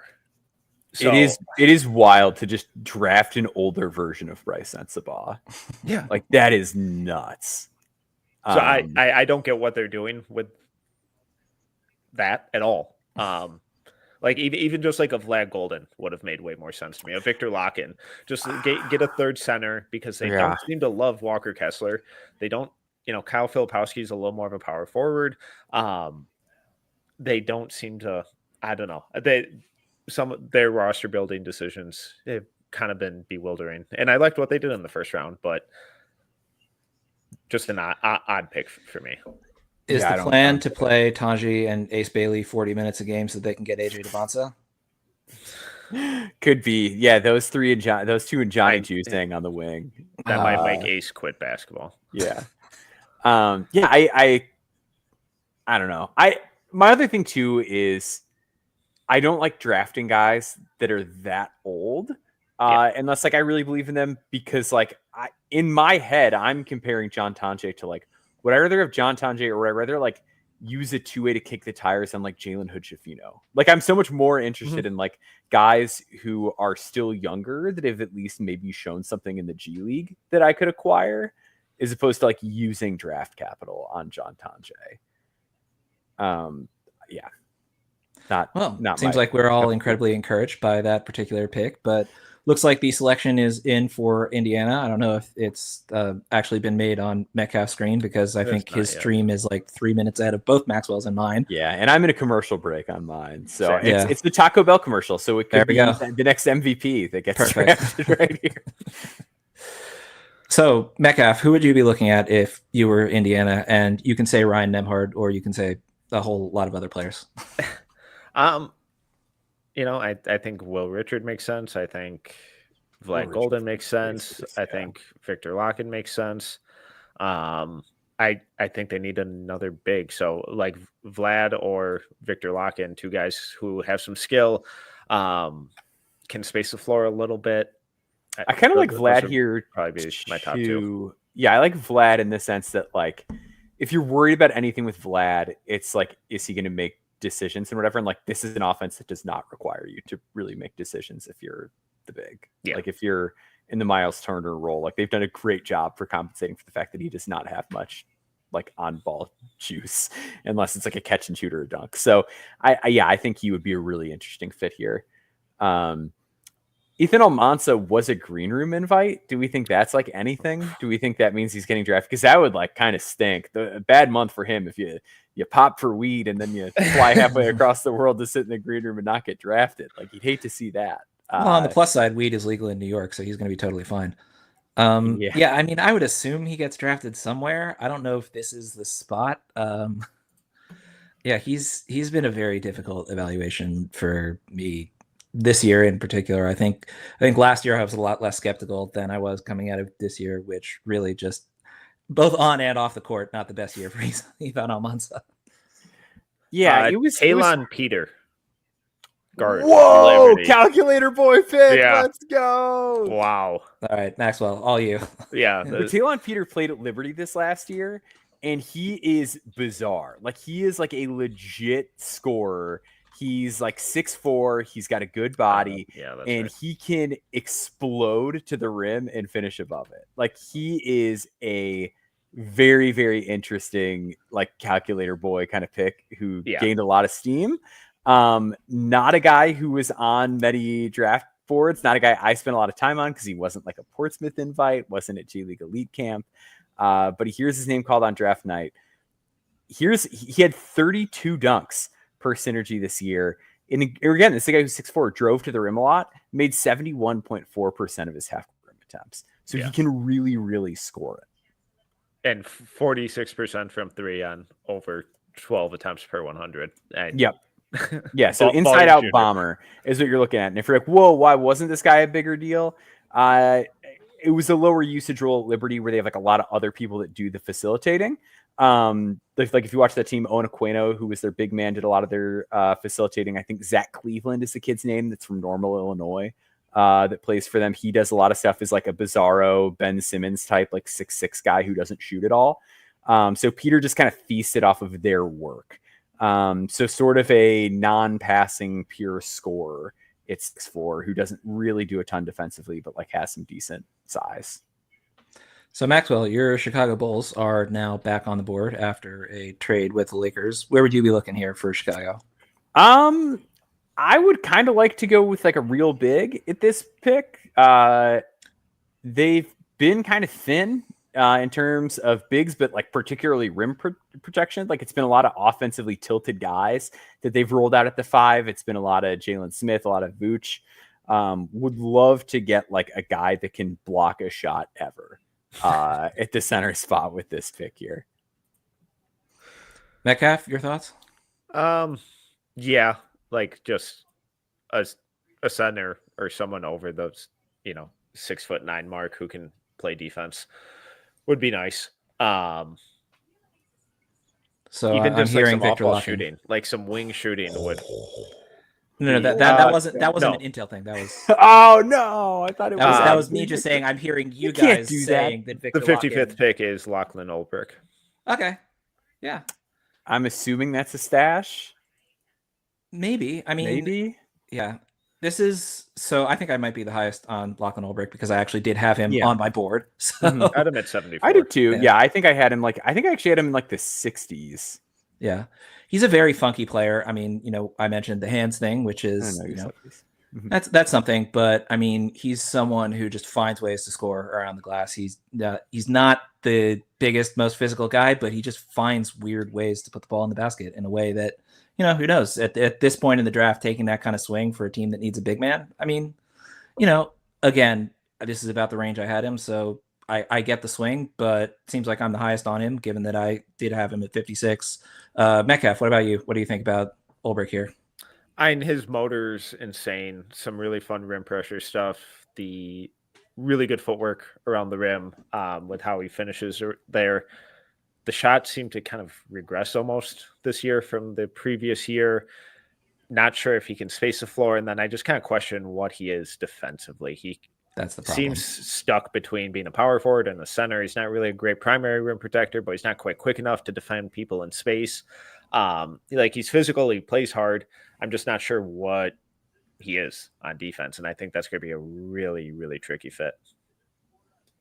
Yeah, I'm on a similar page. Like that's my thing with him is I just don't know who he guards or like where he really provides offensive value because he's probably best as like a crasher and a slasher.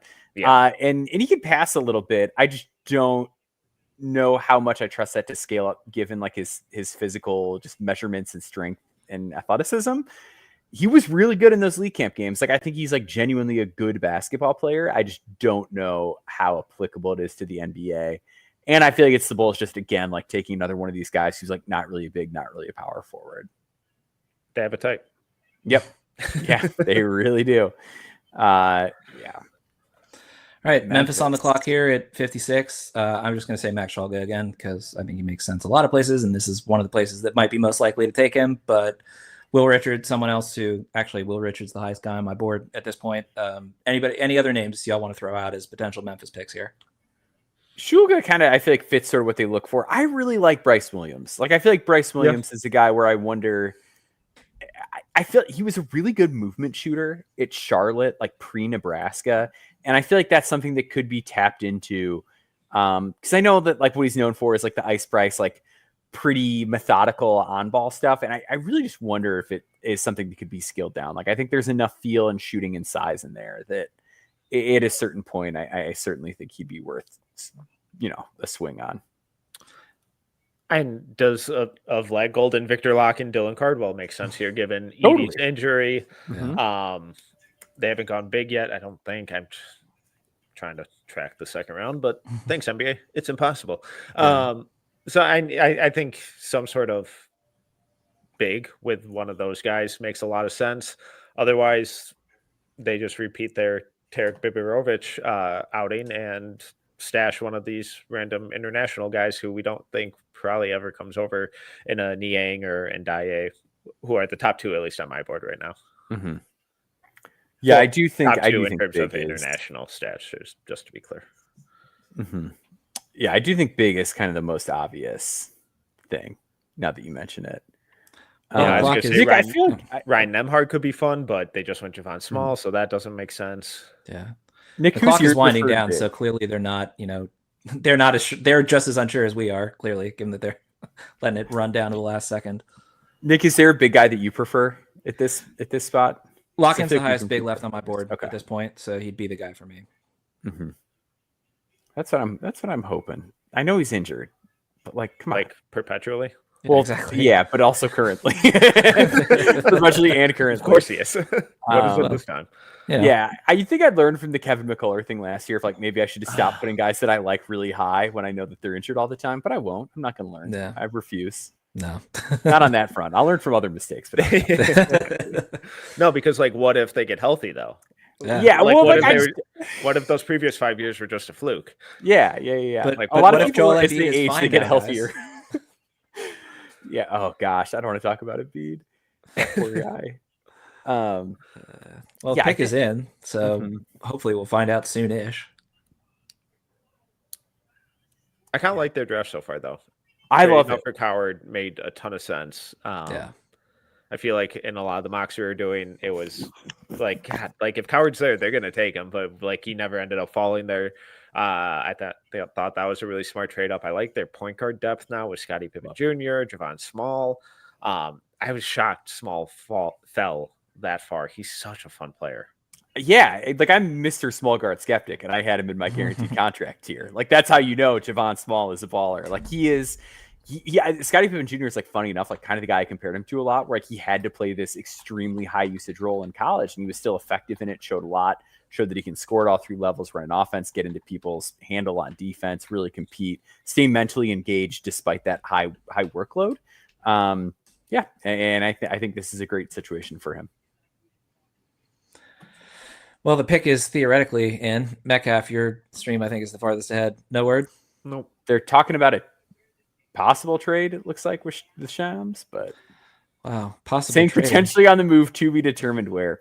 I love that the clock is just fake. Yeah, I love that they're like, you've got 5 minutes. This might get traded.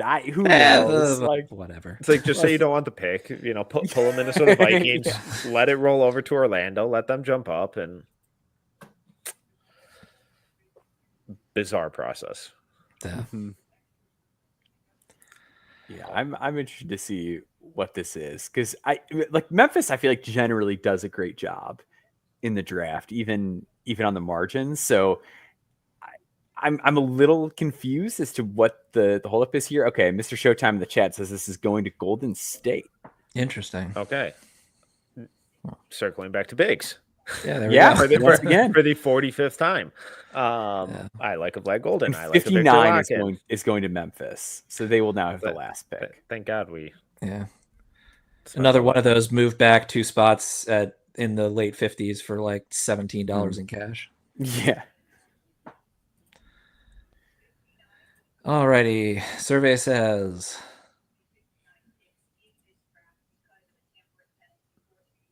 Come on.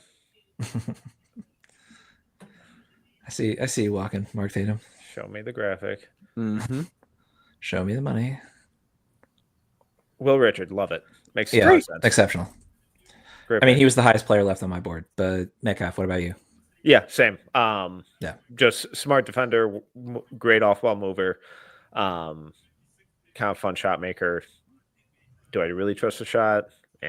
But at 55, 56, whatever pick it was, I think it's really good value. I had him at 40. I really love the team defense. A little skinny, surprisingly, but tough, plays hard, and just love the motor on both ends of the floor. I think he provides some really solid deep rotation upside. Yeah, I had him at 37. So again, this is almost 20 spots lower than I would have taken him if I were running an NBA draft board. I mean, yeah, I think I'm a little more positive on the shot than you are, Metcalf. And I mean, the defense and the versatility and just the high basketball IQ makes a ton of sense for a lot of teams. Certainly Golden State is a team where he could have a lot of success. But Maxwell, what about you? Yeah, I was a little bit lower on Will Richard. To me, like, he's a guy where I feel like he never really improved to my liking. Like I was always kind of hoping for him to take a big step forward, and it never came. But that brings up a question I kind of want to pose to you guys, which is, as we enter this sort of like super team era of college basketball, do we need to sort of like adjust expectations to a degree when it comes to things like usage and scoring load for guys like Will Richard, who are clearly very good at what they do? Where historically, like, the data has always pointed to like, oh, it's, the high usage guys, the stars of their teams or whatever. Like college teams don't produce 5 NBA players that stick. Like, are we sure that's going to be true going forward? It's just something I've been thinking about a lot lately. I think Florida in particular is a really interesting case study because like freaking everybody seems like they, pulled out of the draft to go to Florida, right? Like, oh, Ben Henschel's going to Florida. Oh, Javian Lee's going to Florida. Oh, Boogie Flan's going to Florida, right? And it's like after they just won the national championship, they basically just reloaded the entire guard roster. And so I'm not sure how that applies in the aggregate, but for Florida specifically, they seem like a place where it's like, look, everybody's going to have the ball in their hands. Sometimes, we want just as many guards on the floor as we can. They'll figure it out together. He's like, just get a bunch of smart guards in the room who can pass, dribble, shoot, and everything else will figure itself out. I mean, again, we've seen, things like obviously the Kentucky run under John Calipari, where it was like, yeah, there are going to be 5 guys who get drafted because, 5 of the 7 top high school recruits went to the same program, right? I don't think it's quite that at Florida, but certainly they reloaded very quickly after that national championship. Yeah, and I think it kind of comes down to what's your primary strategy? Are you a tape person? Or are you a stats person? If you lean heavily towards the stats, I think you're going to have to adjust your models. But we've been doing this, like Nick said, since Calipari. And like going back to Devin Booker fell farther than he should have. Tyrese Maxey fell further than he should have. Jamal Murray fell like. Just because they're surrounded, it's like, oh man, let's say, oh, this guy only has a usage of 16. Like, is he really the guy? And you just overthink it and kind of forget the context. Yeah. I think now it's going to happen more with like 4-year role players. I'm like, well, this guy was a top 15 player in his class. Like Max Shulga to Boston. Great pick. Excellent pick. Yeah. Yeah. One of the best players on the board, knockdown shooter, really like tough as nails. That was when I did him for No Stone back when he was before his first year at VCU. That was one of the queries that he popped up on was 3-point shooting, ball control, like assist to turnover ratio, and free throw rate. He's like a very physical downhill player for a guy who's sort of like a shot making guard. And I thought his handle got better every year. Back at Utah State, when Stephen Ashworth was like the primary ball handler, Shulga could not handle an aggressive ball screen coverage. He's still not the most dynamic handler, doesn't have a ton of counters, like not going to use his speed to split a ball screen. Like some of the stuff is certainly like off the table for him.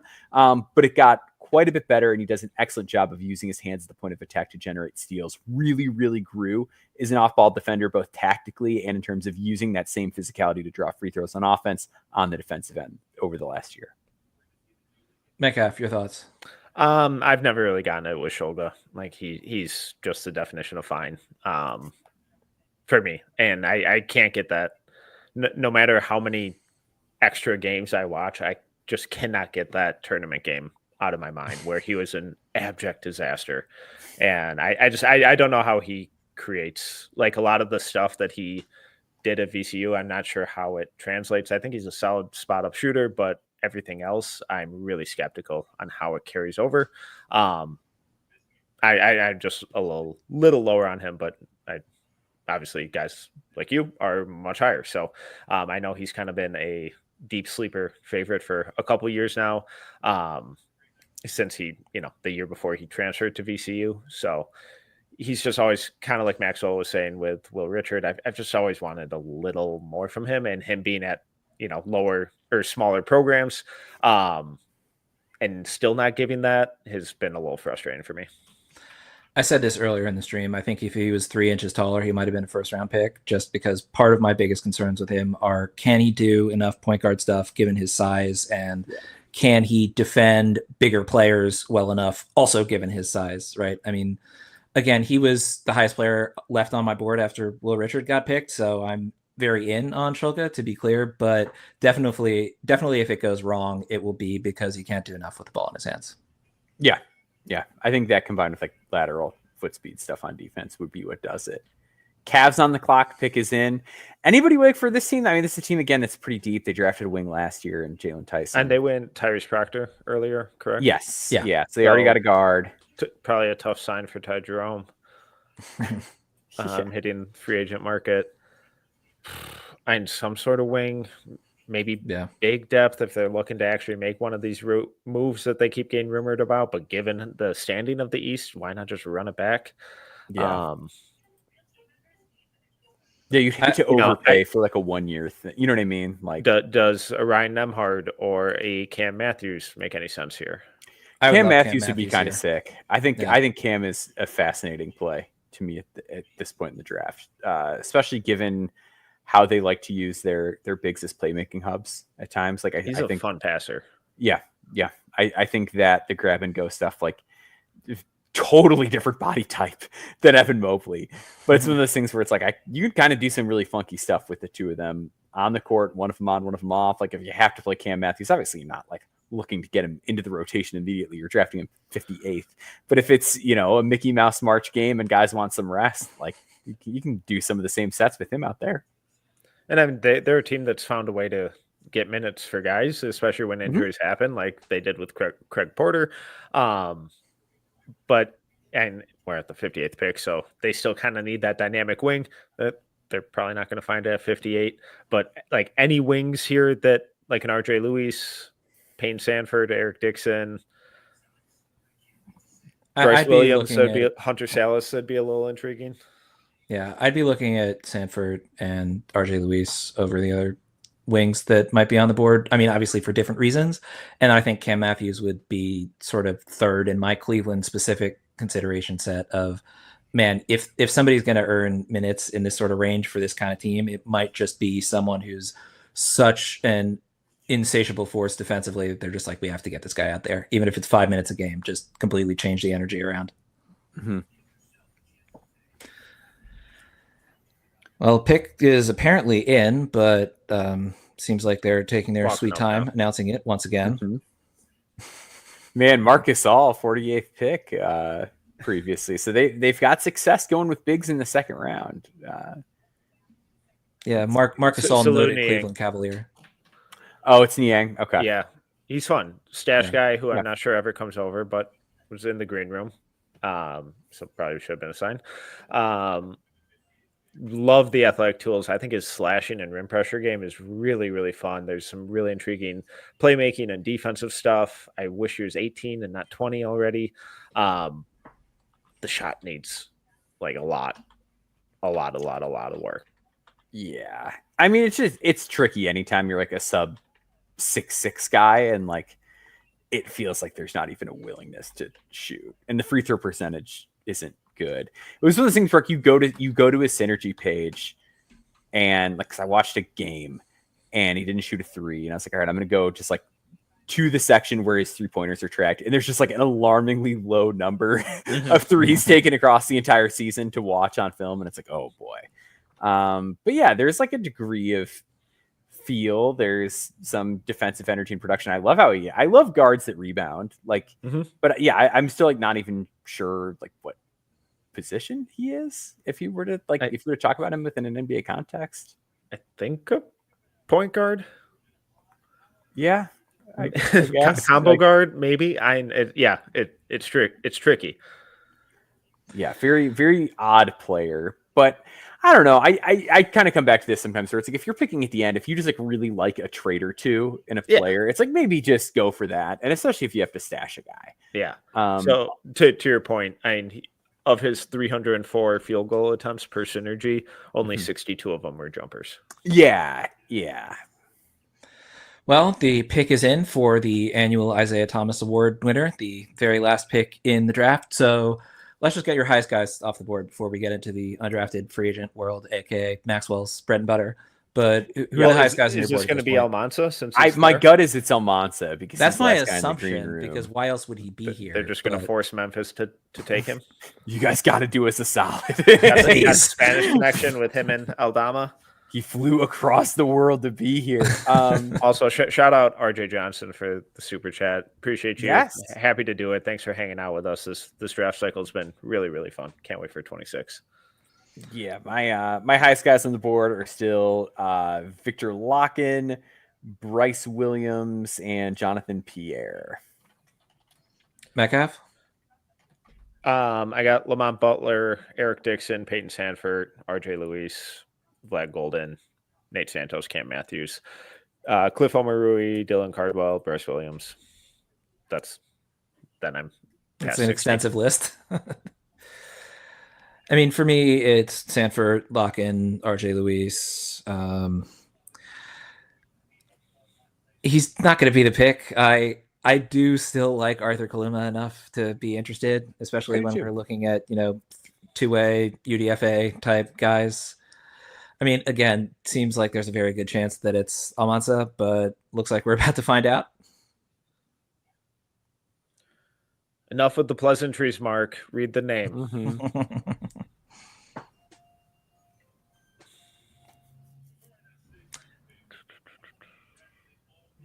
Oh, good Lord. Taking their sweet time. So this one's going to Memphis, correct? Yes, yeah. Jemai I believe Mashack. so, yeah. Arguably the Jemai best Mashack. defender in the one of the better perimeter defenders in the draft. He's a psycho out there. Yeah, I feel like I was very late to the party with Mashack. Like, I obviously, like, watching Tennessee, that like he's one of the best defenders. I just never really considered NBA with him. And then I saw, he's in the Portsmouth field or whatever. And it was just immediately apparent in his first game of Portsmouth that he was like, yeah, I'm the best defender here. And like, I'm going to let everybody know it. And I'm just going to eat everybody's lunch. And he was on guys like glue the entire event, like just physically overwhelming them. And the guards at Portsmouth didn't have an answer for it. And he's made enough threes off the catch, and he's okay enough as a decision maker that, like, I don't hate rolling the dice on him. I heard his interviews were fantastic too at the combine. I talked to a lot of people that were just glowing about his attitude, fully understanding who he is and what the role is going to be. Like, totally reasonable decision here. All right. Well, looks like we're at the end here of another marathon night. Thank you all so much. Thank you, Metcalf. Thank you, Maxwell. Thank you, all the No Ceilings team, for coming, hanging out tonight. Thank you, of course, to all of you in the chat for coming and hanging out with us tonight. It's been an incredibly fun draft cycle. And for those of you who missed it earlier, we will have a 2026 mock draft out tomorrow. The draft never stops over here at No Ceilings. So thank you all so much for rocking with us once again. And 2026 starts tomorrow. Looking forward to it.